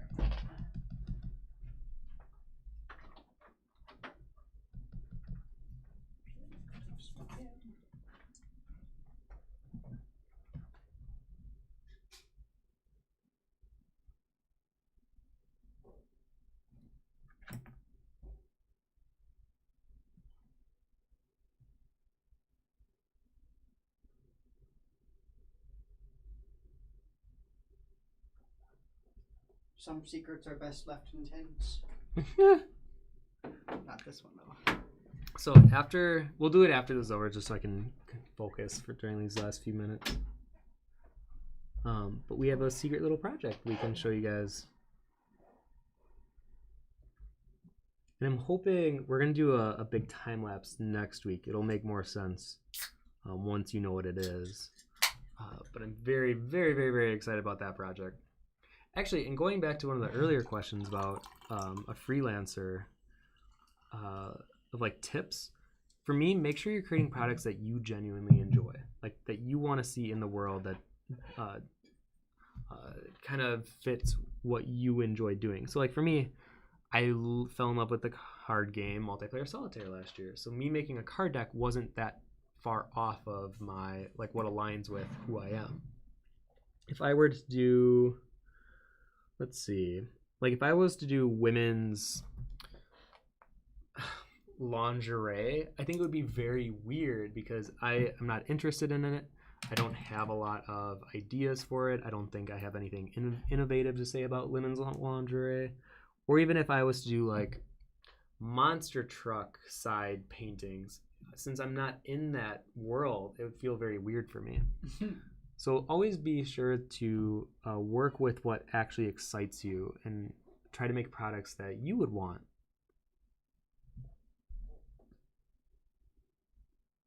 I think too, you learned with this one also of things you maybe want to have done beforehand, or I guess even the time frames, I think.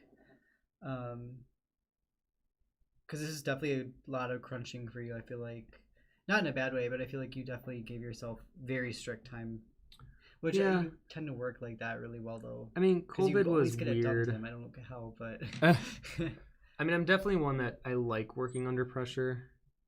But I think I've lost a little bit of my love for the artistry of it. And I think that's because I leaned too far into product making, which can be fun for me. But I think if I overstay my welcome in that, I lose my enjoyment of it. So right now with the cards, I don't feel the most excitement with them, unfortunately.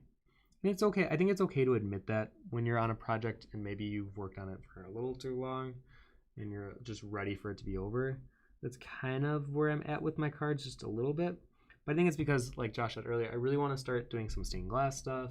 There's other things that I want to venture down, but I feel like I can't venture down it until I finish this first, which I guess is good because then I have my priorities right. But then at the same time, I'm struggling because when you work on something that you're not even super excited about, I feel like the quality can easily dip. So I'm doing my best not to let that happen with these card decks. And I somehow found a lot of enjoyment making the King of Spades, which was my last face card. So I'm actually pretty excited about how that one turned out and how the aces, I mean, they're very simple, but I feel like they speak very true to the type of card deck I wanted to make and blah, blah, blah. So yeah, once this is all over, I'm gonna go back to making some personal work again. I'll do a work on tax stuff today, so then it feels fair. Yeah, so we both have kind Right, of crappy things to work on. Oh, the brow was way too forward. See, sometimes you see things, you're like, oh. All right, now it's starting to piece together. Whew, how much time? 10 minutes? Okay. Not even 10 minutes yet. You're good. 50 seconds still till 10 minutes. Elaine says, I struggle so much with likeness when I'm doing portraits. It scares me with commissions so much I'm thinking about just not doing portrait commissions anymore. The thing that I think you should do, Lane, and I think you did a really good job, especially with the pet portraits, is do more animal ones. Because I feel like you have a lot more leeway of having it not look 100%. Because with cats, people aren't going to look at how pretty the cat is. They're going to look at, okay, do they have the spots in the right areas? Oh, like, yeah. You know, things like that. Where I sometimes feel like when you do, or when any artist does portraits, a lot of the times people judge it basically just on how pretty it is rather than the likeness of it, which seems weird. Because I think with people, unintentionally, we always judge a picture by how quote unquote pretty they are. I mean, hence why the most followed Instagram artists are ones that draw pretty girls. Actually, I'm going to be right back really quick. Yeah. So I think for you did such a great job with those pet commissions. Or not even commissions, they were gifts. And I still love it. We have it, the Astrid one you gave us hung up. I would dive more into that and see if maybe that could be a part-time kind of career for you. Because I know I really enjoy drawing pets. I didn't realize how much I would enjoy drawing cats and dogs. So when I opened up my commissions in December, I got a lot of those.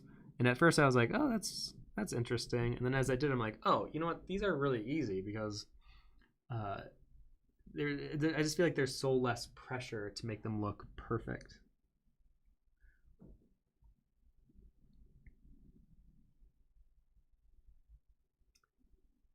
Okay, so now my remaining 10 minutes. Let's see how good this looks on the stream. So you can kind of see the midtones. I like the sharing. Oh, yeah. Yeah. Because Lane does these really good pet portraits. So here's the one I was just talking about. Yeah. So I'm going to go grab these. This one Lane did of Astrid. Right. There's a little Astrid. Her beautiful baby. I think that's on. Yeah, she's so pretty. Yeah, Lane's always so sweet too at doing this, so she'll just come over and drop off. Because then even these little things like for Tim, little carrot, another little Astrid. For Valentine's. Yeah. You're a good soul, Lane. You're always so sweet and magical with it all a little bit. And taking care of a baby too. Very sweet baby. You know, mama.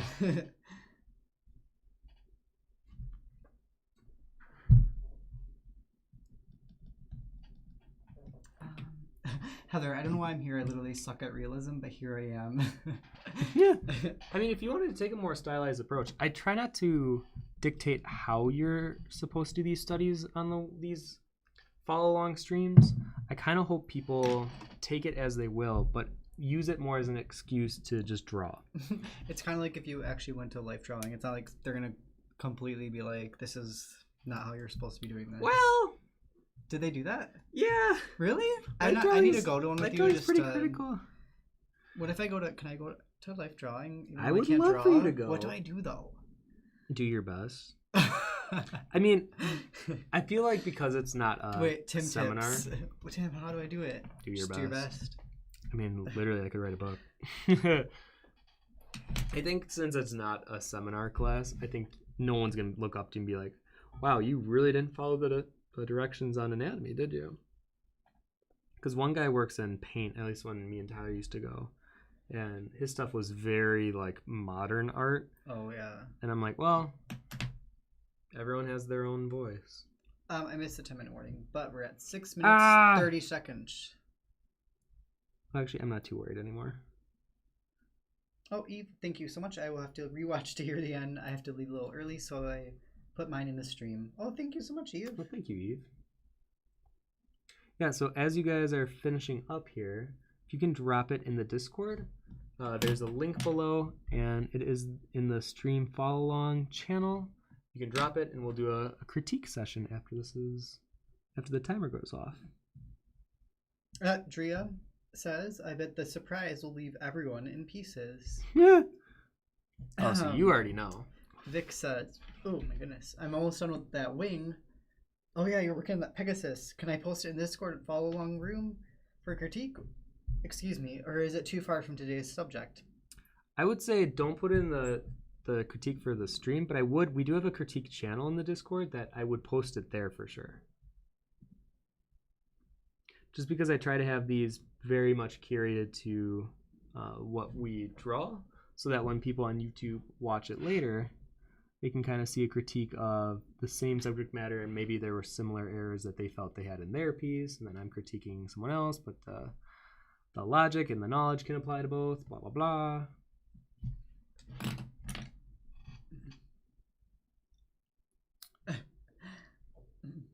Sarah Barra, how do you do this? Tim, just do your best.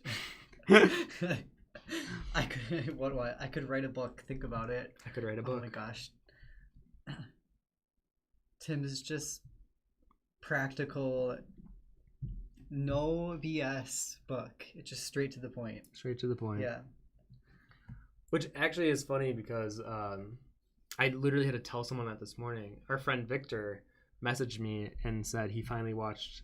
I told him to watch Synecdoche, New York. Apparently he watched it. He was like, Tim, that was by far the most depressing movie I've ever seen. And I had to explain about why I like it, because I told him, to me, it's the most brutally honest film ever.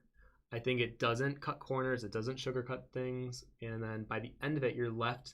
I mean, the first time I watched it, I was left that movie hits like a truck. But the more I thought about it, a lot of the premise of the movie, I think, is that the more you try to control time or control aging or control your life or how it's supposed to be, the less enjoyment you get out of life. And I think a lot of the lessons in that film are to let go. And I think that means letting go of any type of connection that is so rooted into your beliefs of, like, the movie even is very heavy-handed on, what if there isn't an afterlife? What if this is it? What if this was all an accident? What if you were praying to something that didn't exist and you were just talking to yourself? What if your friends don't care about you in the way you think they do? What if your parents secretly didn't want you and can't admit that to you? Like, all these things that maybe we'll never know, but the point is, it shouldn't matter. We are lucky enough to be alive during this period in time, so why not make the most of it rather than focus all of our time and energy on worrying about things? And that's why I really like the movie, but admittedly, I wouldn't watch it if you're in a dark place. It's not uplifting, I'll just say. But it is my favorite movie of all time. If you want to watch my other favorite movie of all time that's way more uplifting and happy and colorful, watch The Fall. Oh, yeah. Yeah, The Fall I think is perfect. Great. I don't think I'm ready for Synecdoche, New York. That was like something on our second date you brought up even too. So it's like, I know it's something I really want to see. I'm just not.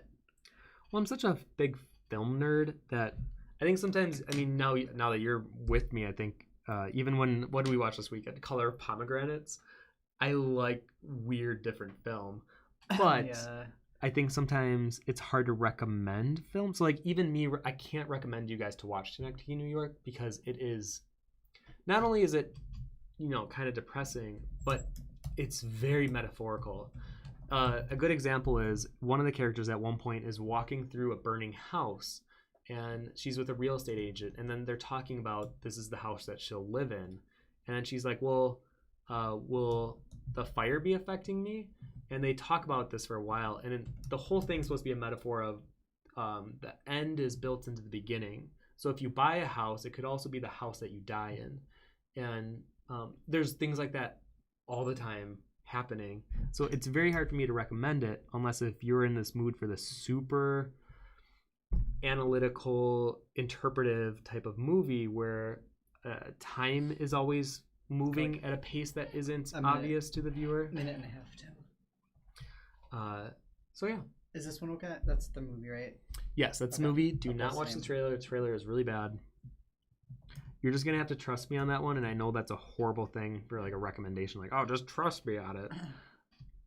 Actually, no, I don't even think I would recommend it. Never mind. Don't ignore what I was just saying. It's such a heavy, weird film that it's one of the ones I would never recommend. But The Fall, I can recommend to anyone comfortably, because if you don't like The Fall, I just don't think I'll get along with you. To me, that movie it's colorful. It's got great story. It's got great music. The relationships are really great. The acting's excellent. I can't imagine anyone not liking the film. That's why when I found out it had a bad score on Rotten Tomatoes, I was livid. I wanted to write each of the reviewers personally and be like, can you go more into detail about why you thought the film being too visual was more of a detriment to the overall experience? Like I wanted to really dig into them to find out why, because I think it's so brilliant that I curiously do want to hear what are the negatives besides it was too visual. I think that's such a weird critique for a movie, because then blockbusters are very visual, Avengers are very visual, but you don't hear that same level of critique of it's too visual as such a negative. I don't know. Anyways, that's me tangenting. 10 seconds. All right.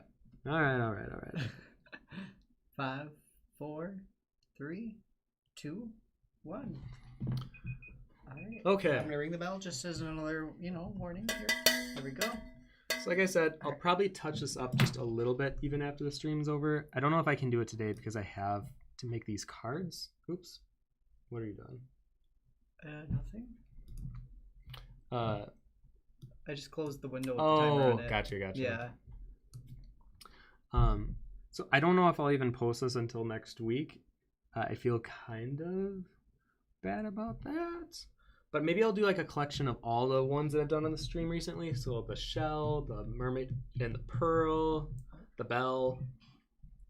Like a little collection. Someone knows that it's over. Oh, we have our little child here with us today. Come on in, Esther. Come say hi to everybody.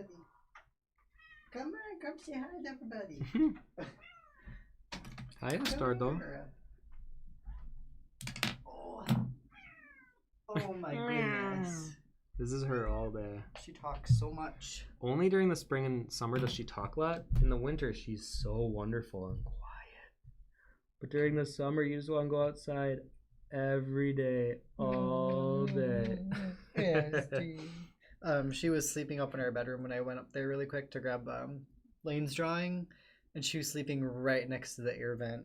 Oh, she might be hot. Yeah, you a little toasty today.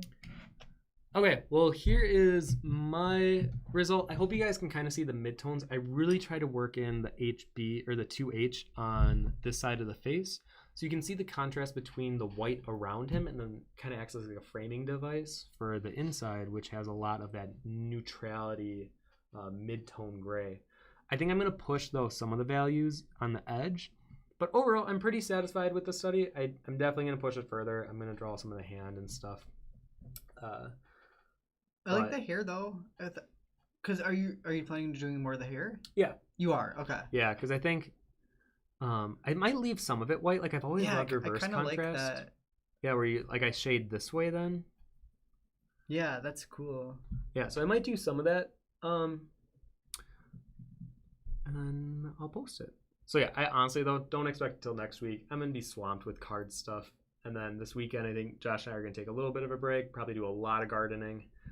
So if you want to see where our farm goes, I'll probably be posting a lot of that this weekend. Right. On Instagram, though. Actually, I guess we can make a Discord channel for the farm. so you can post pictures too, like in progress. Oh, we could actually, yeah. I will do that. I'll have it in the little Von channel section. Okay, let's switch. Oh, that's right. All right. Hi, baby girl. Hello. I gotta be close to the camera now. Put her by the vent. Oh yeah. Like See, that. Astrid, get some fresh cold air. Let me turn this down just a hair. It's getting toasty in here too. Right? Okay. Move that to the side. Okay, I'm gonna keep. Oh my gosh, did I not have that image on that whole time? I thought you. I like thought it specifically made it, and then I forgot to turn it on. No, that was definitely my fault. That too. No, that was totally I my might fault. have clicked it off when I did the timer, but it probably was not up. No, that was definitely not up. Okay. That was on me. Whoops. Okay, so we'll go to stream follow along. Sigil, I think that's great. Do you want to critique Sigil's picture? No, I'm not gonna critique someone's photo of themselves. Okay, this one's from. Ooh. Oh yeah, the reason why I like profiles, and I might do a female one sometime in June, is because I love seeing a style bleed through a study, and this one definitely to me has that style.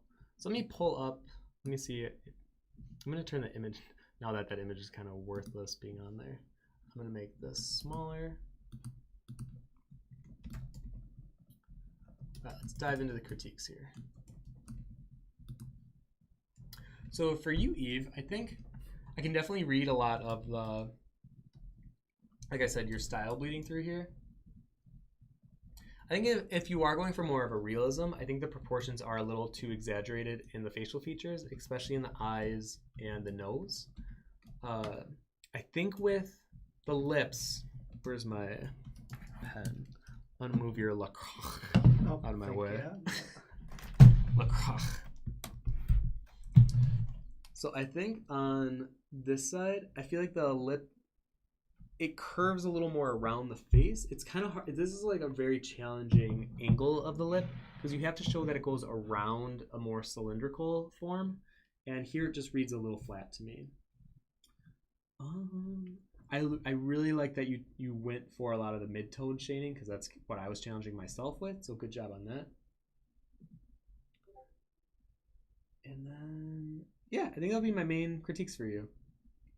And then I would even pull some of your darker tones, but then even with the middle of the eyes, even though he has very light ice blue eyes, in this photo, because it's overcast in the way that the shadow is falling on his brow is casting a little bit of a shadow.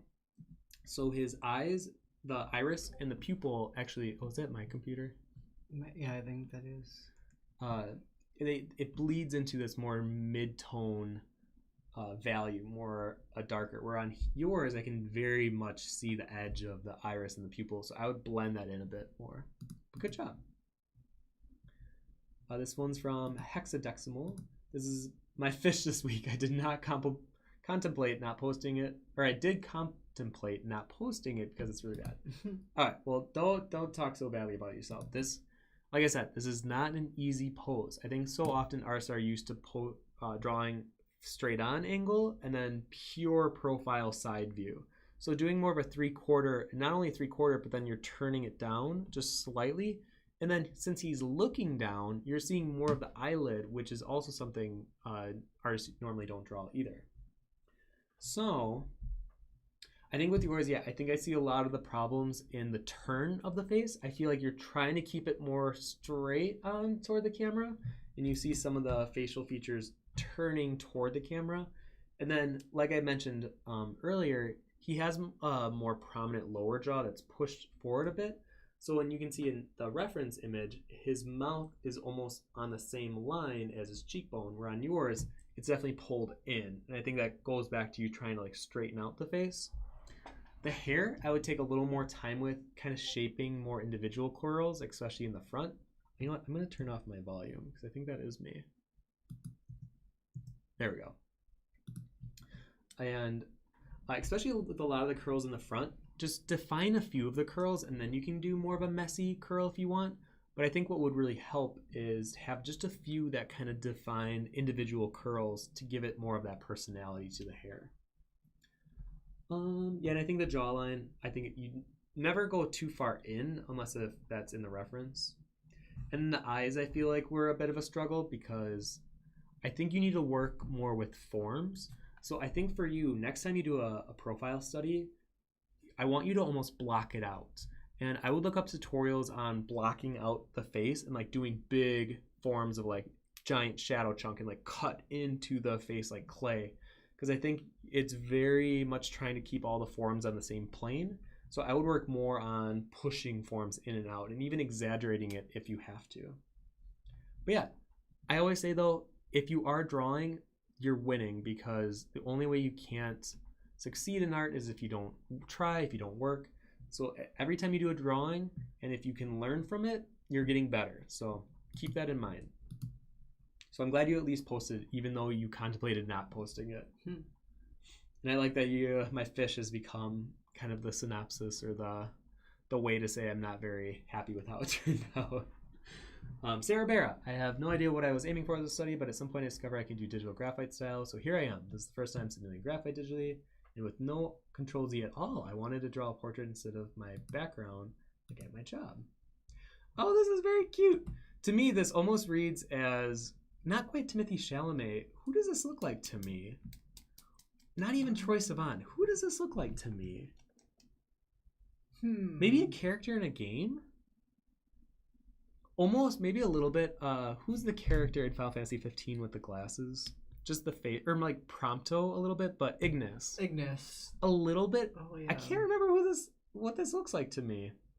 This looks like if Call Me by Your Name was either like a manga or had like a graphic novel adaptation. That's what this looks like to me. Oh yeah, a little bit. This is great. I can definitely see your style bleed through. I think the same thing with like I said with the last one. His jaw, like I said, really look at when you're doing studies like this, you can see how for maybe this was a style choice, and I do this all the time where you push the jaw more in. It creates more of a softer look. Oh yeah, they're saying Shawn Mendes. That's who I think. Actually, now they're saying I see Really? Shawn Mendes a little bit. Yeah. I think the lower face too small for me. I mean, it kind of looks like you a little bit because you have more of a smaller chin, but then like a larger cranium. V. Yeah. Maybe that's what I'm seeing. Maybe I'm like, oh, this looks like Josh. No, maybe I see Shawn Mendes for sure. Really? Yeah.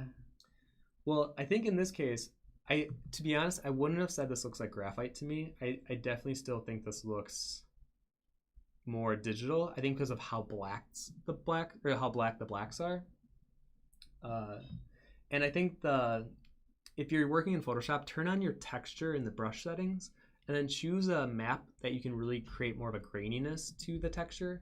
Because of how smooth the brush looks, I can still tell that this is digital. But if you turn on texture, it kind of creates this faux paper underlying look. And you can even upload and add your own texture. So just a random little thought there. I think proportionally, though, it's definitely more in your style. I think this is straying quite away from the proportion of Thomas. I mean, even with the jawline, you see how much space is in between his ear and the leaf.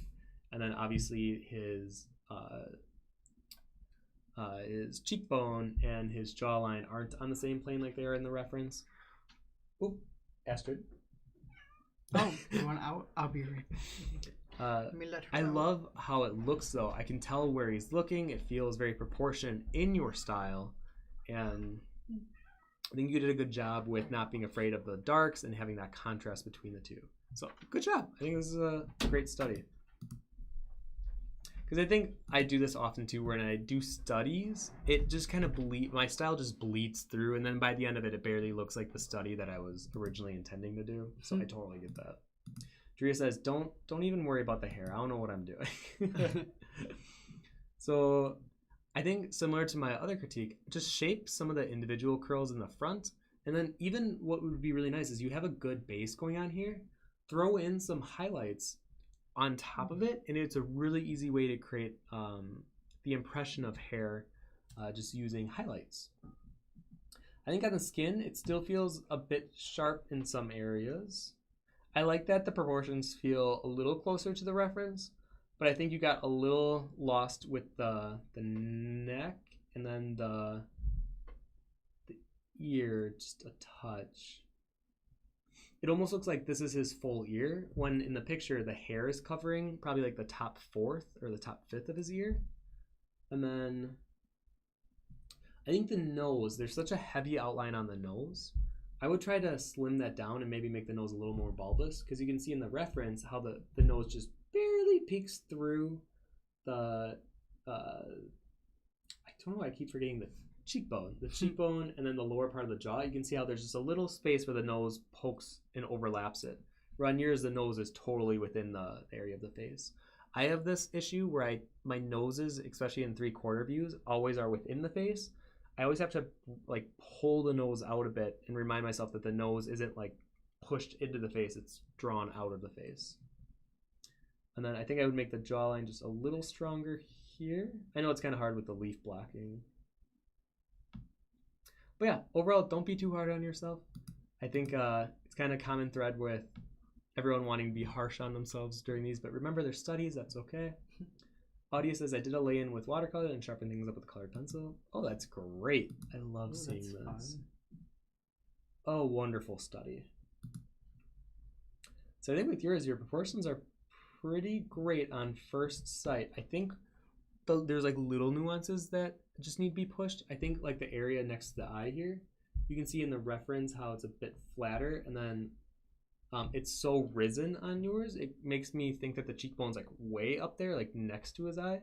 But I would push it a little further down, and then same with his chin, it is pushed out a bit more. But I can definitely tell you were okay with, you know, turning the face and having the nose jut out past the line. This is a good example of what I mean. It's like just pushed out of the face. And then individualizing some of the curls and then letting the rest be implied. Same thing I was mentioning earlier. I think my critique for you would be mostly with the eyes. I feel like they're too round and almond, where his, in this photo especially, are so flat and wide. And I would just pull them down, make them a little wider. Don't forget that earring. And yeah, I would even maybe say just individualize just a couple more of those curls. But overall, good job. And especially working with watercolor in 90 minutes is nuts. So I'd say that's super cool that you did watercolor. Vivian says, it's kind of wild. I'm not used to time pressure at all. Give me some critiques, please. Well, working in color is definitely a challenge because then you're focusing on a lot of things at once. At first glance, I'll say that the proportion's actually pretty good. I think my biggest critiques with you mostly have to do with time and then how to be more efficient with your time. Oh, thank you, Thynera. I forgot, since I turned my sound off, I can't hear. I have to sneeze. I'm sorry, it's coming. Oh, you're good. You're good. Wait, I said it out loud. I don't think it's going to happen now. I think when doing a study like this, especially with hair, because you use such a small diameter brush, it looks very stringy. And I know that in the reference, there are some areas of hair that are very individualized. But when you do it all over and it doesn't feel like highlights, it just kind of looks a little messy. So maybe in the highlight area, I would push more of the like really close to white and has like just a tinge of sand, like tan brown color in it. I would push some of that. And then over here, I would definitely shape it out more. Try to simplify it in chunks of value. Oh, now she wants to come back in. Oh my gosh. This is what she does all day now. She's like, wait, I want to get out of your room. But wait, I wanted to go outside, but you're now locked in the room. I think some of the colors look a little muddy bleeding into one another. I would try working with more of a texture brush to maybe help with that. But that's not to say you have to. I think when working with blending, I could see a lot of either soft brush or blending tool. I would keep your hard edge brush and let some of it be seen, kind of like you have it somewhat in the neck. I think it's okay to let sometimes your brush strokes show in digital. I think when it comes to the fingers though, I definitely think you're overemphasizing the wrinkles too much. I think we have a tendency to do this, and you know what, yours might be the one I bring into Photoshop really quick. Because this kind of goes back to the idea that as artists, sometimes we draw what we think it should look like rather than draw what it actually looks like. And she wants to go outside right now, which I'm going to let her out after we're done streaming, but she needs to be patient Right? We need to be patient, Astrid. You have to decide either in here.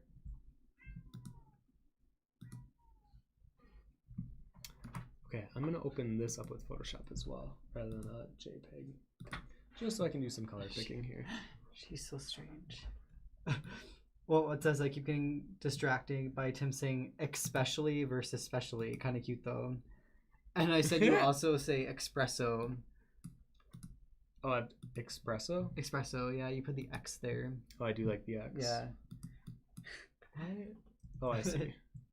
Drea, as a barista, I've been numb to this. I feel after working Starbucks, you kind of just both sound the same. Okay, so on this one, where did I put the... So I'm going to specifically look at the hands. So you can see how in the reference, there's like a hint, a very subtle hint of wrinkles. Oh, thank you, Brandon, for subscribing. Oh, thank you. But on yours, they're so overemphasized that it almost reads as like cuts, or like they're in pain. So you know what? I'm going to actually pick from your flesh tones, because I think the colors in the original image are definitely more pinky, more like a soft gray. So I think, honestly, softening up the wrinkles, and then you can see how the next ridge of fingers or of knuckles from like here down, they're more in shadow. But in yours, they kind of have this pillow shadedness to them. So I'm just going to fill them in with that shadow. And then the final third is even darker. So this is going to be the real challenge from me to you, is looking at how in the image, look at that beautiful contrast from the tips of his fingers to then his chest, where they're both skin, but the fingers are mostly in shadow because of the way that the light is hitting it. And then the skin is a little lighter because of the way that bounce light's reflecting. So then it creates this beautiful contrast of darks and lights. And even actually the tips of the fingers have a lot of that warm red hue in it. So then there's contrast in saturation as well. And then I think you're trying to emphasize the fingernails too much too. So don't worry if they don't have to have a highlight. I think we have that tendency of, well, the nail is reflective. It's more reflective than skin, so it has to have a highlight. Not always the case. If light's not hitting it at that direction, there's a good chance that it may not actually have a pretty dominant highlight. And then even like the shadow on his neck, I think you were trying to create more of a lighter area, but in actuality, because of the light source being more overhead, it's creating a cast shadow from his head and neck onto his body. So if you can see before and after, see how there's a lot going on. There's a lot of visual lighting information, and then if you simplify it, it just reads better, and you get the contrast from his fingertips. Oh, thank you, Pizdo, for subscribing. The contrast from his fingertips to his chest. Just some advice. And even, actually my last one too, even with his finger, you can see how on yours, I think you're giving how you normally draw fingers, which is fine if this was more of a style choice. But you can see how in the reference, he definitely does not have that long of nails. I would definitely sharpen them. The highlights very, very, very subtle. And then this knuckle is actually a bit longer, and then this is a bit more flat. So don't overemphasize knuckles if you don't have to. I don't know why that trend started, but I think to really like push like, oh, this is where the next knuckle starts, this is where the next knuckle starts, we create like these weird triangles in our fingers, but sometimes they're very soft and don't have much of a triangle at all. Sometimes they're really hard to discern. That's why I would look at Muka's hands. I think he does a gorgeous job of simplifying them without them reading as incorrect. So yes, so that would be my advice to you. You can see the difference already. So yeah, moving on to the next. Gem to the hum. Ooh, oh yeah, this is pretty. And I like that you showed the pencils. Oh yeah, that's something I wanted to do. Let's see here. So at first I thought this was taken at an angle, but I don't think it is taken at an angle. I think with yours, move this over. I think the proportions are just off enough in a few different areas, specifically with the eyes, that it reads a little squished. it's like, let me put,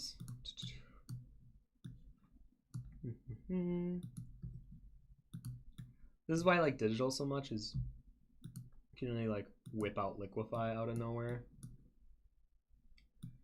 And then looking at the reference drawing, definitely the lower jaw should be pushed out more. Now mind you, this is gonna look really weird. Now obviously since you drew with pencils, you have the same issue I run into, where when you see a mistake, it gets into that weird space of, well, I could either correct it, but it's gonna be like a 10-minute minimum correction, or I'll just try to polish around it. But I am just telling you now, never rely on just polishing around it. It has never worked for me, and I've never felt good about my drawing afterwards. The only thing I always see when I look at my drawing that has either proportion error or a shading error or something just feels wrong with it, it always looks wrong to me. All right, let's see here. So this is a bit more out. That's crazy. You can just do that. Oh, I know, Photoshop is nuts.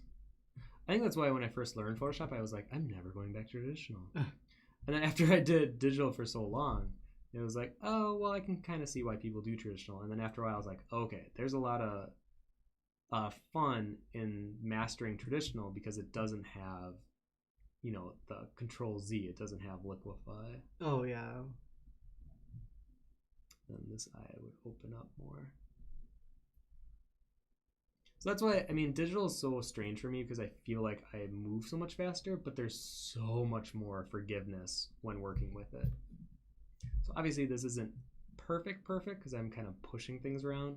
And the more that you push something around digitally, it becomes just a little more sloppy looking. That's why I try to not use liquify too much. But you can see the difference. Yeah, you can still see it looks a little pushed around. But before and after, oops. You can see how before it just felt like a little squished, and then I'm just pushing things more in proportion. I think making it wider, especially his neck, like I think here, you can see how his neck goes more straight down, but on yours it kind of curves in. So it creates the illusion that his neck is very small. So something to think about, but good job. I think you worked with the mid-tones and like a lot of lightness really well.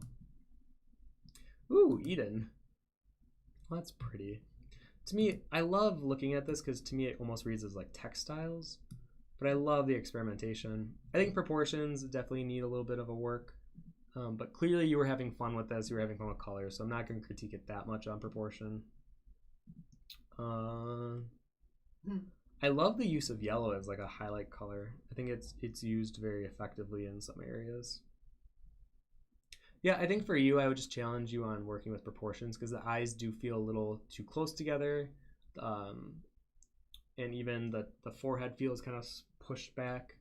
And I think if you got a better handling on proportions, then I think when you do this color play, the color mixing that's really experimental and fun, it would just enhance it that much more.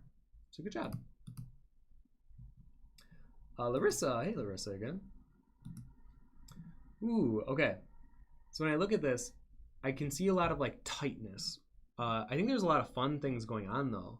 I like that it almost reads like a marble statue the way you did the hair, and it has like the very adamant shading of where it's blocking in light and shadow. So I think my challenge to you for this type of a hair study is focus on smaller individual chunks. I like that you're breaking things into shapes. Now the next step would be taking it in even smaller shapes. I think with the eyes, definitely like you can see how on yours they're on the same plane. Where on the reference, the eye is literally almost an entire eye lower. Just look at like that type of spatial awareness with itself and find out where things look a bit off. Same with the lips, pull this side down more. Yeah, the chin, he definitely has a prominent chin, but it's not as blocky. It's more flat on the bottom, so I would just push that down a bit. And then same with the eyebrows, pull those down. It's like a lot of little pushing and pulling of either anatomy or the structures on the face. And then even with the shirt, I guess here's a perfect example where you can see how your shirt line started here, but in the reference it's like right below the lip, so I would push it right there. So I think my challenge to you is look at when you're doing a reference study, look at the spatial awareness of where one thing lines up with another and try to make sure that that happens everywhere. So that like the eye line matches up with wherever the lip is, or the ear, the bottom of the ear matches the bottom of the nose, if that's how it is in the reference photo. It's a lot of just double checking the work back with your study. Oh, eunuch. First, see. I had no clue what to do at all, so I color pick trace this to hell. Copy, but I was so off because I just need to do anatomy first. Yeah, so this is kind of what I mean with digital. It's so easy to either trace or color pick, all that stuff. It's not necessarily wrong, but I do think you learn more from not doing that. But with a 90-minute challenge, and if you know your stuff is going to be critiqued live, I think it creates more of a sense of, I got to make this look good because I don't want it to look bad. And especially if, you know, you developed a relationship with me coming to these streams, you don't want to necessarily like disappoint not only me, but then the people watching and blah, blah, blah, because then you feel like you're disappointing yourself. There's a lot. But not sure I learned anything how much color is in the skin. Well, that's great. It's cuter than my base on scale. Okay. What you just said there, though, is amazing. Keep taking those leaps. Keep challenging yourself to places where you didn't even know that you could do and how much you're capable of doing. To be honest, this is actually a really good study in terms of blocking color because, okay, I'm going to say something that you did really well with doing a study. You blocked color, which fundamentally and academically is the best way to do painting, where you block in the shapes, the forms, and the color first, and then you focus on details. So the way that you're handling this is actually really well done. I think then the next challenge from this would be to go into these blocks and then carve it in further. So obviously, since you told me you trace and you color picked, I'm not surprised that it's pretty accurate in terms of the colors you're using and the proportions feel really well done. But exactly what you said, how you've learned a lot about color and how much color is in the skin, perfect. That's to me when digital studies and color picking can be really beneficial and useful, because then you're learning, wow, I didn't realize there were purple hues in the chin, or wow, I didn't realize that when light falls on the face, it creates almost a pure white, but with like a tinge of sand or that tan color. Even leaves can reflect light so reflective, or I don't think reflectively is a word. The light can reflect so heavily on leaves that it actually looks like white, and you handle that really, really well. And it to me, it reads like he's in some kind of a forest or a field or wherever he was, botanical garden, whatever. And the light's so intense, it's so strongly lit that the leaf actually turns visually white. So great job on that. I would keep doing this color blocking and then focus on details later. I think the way that you're handling it is, though, really good for a start for a composition. Yeah, I like looking at this one, just pretty. You simplified it so much that it blocks into like the really pretty color samples, which is really nice. Brad says, my neighbors have a puppy, so I may have lost 20 minutes there. I really don't like how it turned out. Oh, I think this is gorgeous. No, I think this is wonderful. I think there's such a soft, fragility? Yeah, fragility in this. I love it. And like the only harsh or the very sharp areas are like on this edge of the face, and then everything else is kind of a soft fade out. I really like that. It almost feels like a master study in a lot of ways, where they do something really quick and they focus on one area and the rest is kind of blurry and out of focus. Yeah, I think just spending more time on it and pushing maybe some of the areas. I think you did a good job with edge control for sure. I like how you're building things up slowly. I think the lips could be a little more full, especially on the lower lip. The proportions on the ear are probably my biggest critique. It feels really small and really high up. Where you can see in the reference, the ear is actually lower than the nose if you go straight across, where on yours it's definitely higher than the bottom of the nose. And then maybe his eyebrow is a little lower. It's like a lot of nitpicking stuff, but I think this is kind of a general thing that maybe everyone could benefit from. It's just spatial awareness and trying to line things up. And if something looks a little off, like I noticed with mine, I knew something looked off. And I was like, what is it? And I kept looking around. And eventually I realized my eyes were just like a little too high. So I had to erase them. So with yours, I would definitely erase the ear. Or maybe not even erase it, just erase kind of the inside and then underneath, and then just make it longer, and then add in that earring. So yeah, I think this is a good job. Oh, there were a lot of submissions. Elpa, when I first saw 20 minutes left, I was just grabbing my HP freezed. I will definitely continue it now. I kind of know when I should focus on it first and when I have limited time. Thank you a lot. Absolutely. Oh, I see what you're doing. Did you add white? Oh, I see what you did there. You're taking a very light and shadow blocking technique, which I love. Yeah, I think obviously the biggest critique is time. I think you ran out of it, and I think you should continue it because I think this could turn into a really good study. I think still though, look at the eyes a little bit. I think I do this too, where I separate the pupil and the iris so much that when I look at the reference, they do kind of bleed into each other because it's in shadow. Making light eyes still look blue or green in shadow can be really difficult. So that would be a challenge I'm throwing your way. Proportions look pretty good.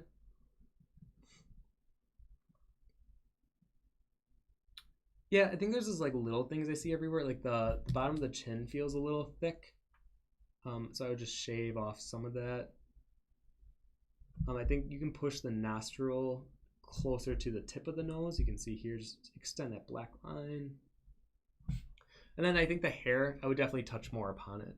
But overall, I'm really excited to see what you do with that white pencil. Felix, I went too big and really had to rush the values. Definitely need to flatten the jaw a bit and the eyes need to be wider. Yes, I agree. Something I do see though is I see a bit of your style bleed through this. Even though there isn't a lot to look at, like you did mostly the front of the face and like some of the hair, I still see some of your style bleeding through here. Yeah, I think drawing this big, probably time got away from you. I think that's why I've learned on these streams to draw small. Just because 90 minutes is not a lot, especially with a pencil. I think my biggest critique for you would be like proportions everywhere. I think the eyes feel really small compared to the rest of the face. There's a lot of real estate here where I think you can kind of divvy it up with some like blush shadow, some of his 5 o'clock shadow, just kind of push it in just a little bit. And then maybe include some of the elements around him, whether it's, you know, the hand or the plant or more of the hair. But I think you're doing a really good job with handling your values, specifically like here. I think everywhere else time kind of slipped you. So I guess, yeah, it seems like you're already aware that time was a big challenge for you. So I would definitely second that. Carissa did the Tijal photo instead. Oh, that's funny. Okay, well, let me see. I mean, to be honest, I could recognize that this is Tijal, so that's good. Because that means that his likeness is there. I would definitely make sure he knows. So he can see it. Dubernardi says, I started digital and it went so wrong. I scrapped it and started on paper about half an hour. We'll probably keep working on focusing a bit of shading. It doesn't look good at all. Unfortunately, much more bulky. Because you shaved off 30 minutes and you only had an hour, yeah, time is super difficult. I kind of like that you simplified the hair so much, and it's like flat shape, and then even his neck below is like flat shape, and the only thing is rendering in the face. So in a way, it's a very controlled study. But I agree, the proportions are a bit too bulky. Feels just slightly stretched. I would lower the eyebrows for sure. Yeah, I think for you, I would just give it more time. Because I think there's some good handling, especially around the nose of values, but I think it just needs to be everywhere and more of it. And then lastly, Fatima. I was pretty late to the stream, so I had to rush this one quite a bit, but here it is. Ooh. Okay, so this is another way of rendering where the brush, or in this case, the pencil strokes are all in the same line, which I've really liked. I've always loved this rendering style, but I've never been able to do it myself because I love circles too much. So I think there's some great stuff here. I definitely think proportionally there are some things. They're not crazy off, but I wouldn't have been able to tell that this is him from this picture because of the way that his eyebrows are so arched, and there's a lot of things that just don't read as him, or even like how pointy you made his nose, where he has more of that bulbous round nose on the tip. So I think looking at like little personal decisions when it comes to doing someone's likeness and making sure that it's in line with how they look. And then same with the hair. I would definitely make it more poofy and push some of those curls more, Because right now it almost looks like it's flat on his head, almost like a wet, how I like to do these mermaid hair, where it's like gelled onto the head. I would make it more poofy. Especially like in the back. You can see how it's very flared out. Okay, I think that's all of them. Okay. Well, that awesome. is... There's a lot of submissions this week.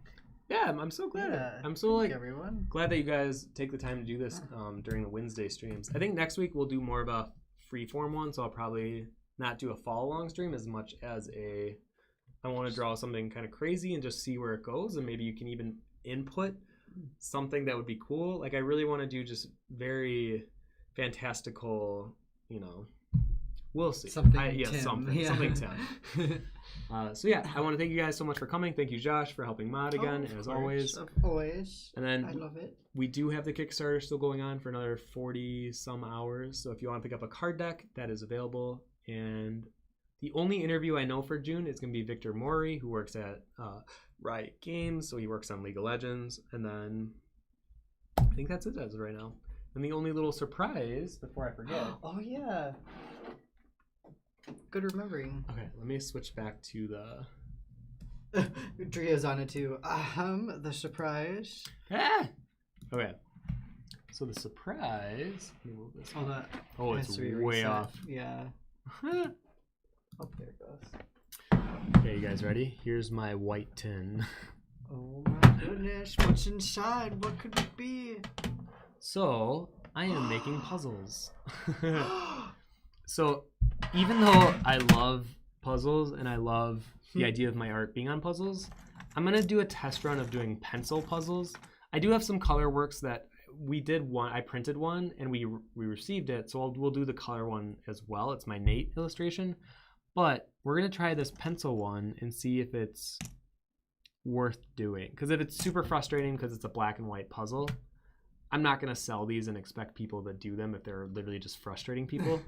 But we're going to do it, and we're going to do a time-lapse probably next week. So stay tuned, and you could possibly order one for yourself. Puzzle day? Yeah, we're going to have a puzzle probably day. Put a full day into a puzzle. Yeah. Thankfully, it's only 500 pieces. I could have ordered 1,000, and I was like, I don't know if I want a 1,000-piece pencil puzzle. Oh, I found an edge. Well done. Good job. You win. You did the best. Amazing. All right. So thank you so much for coming, everyone, and hopefully we'll see you next week. Any last words, Josh? Be safe. Stay cool. And then we'll definitely add a little gardens channel to the Discord and take pictures periodically of our progress. Yeah. Okay. That's all I got for today. Goodbye, Thanks so much, everybody. everyone. Okay. Take care. Bye, bye, bye, bye, bye, bye, bye, bye, bye.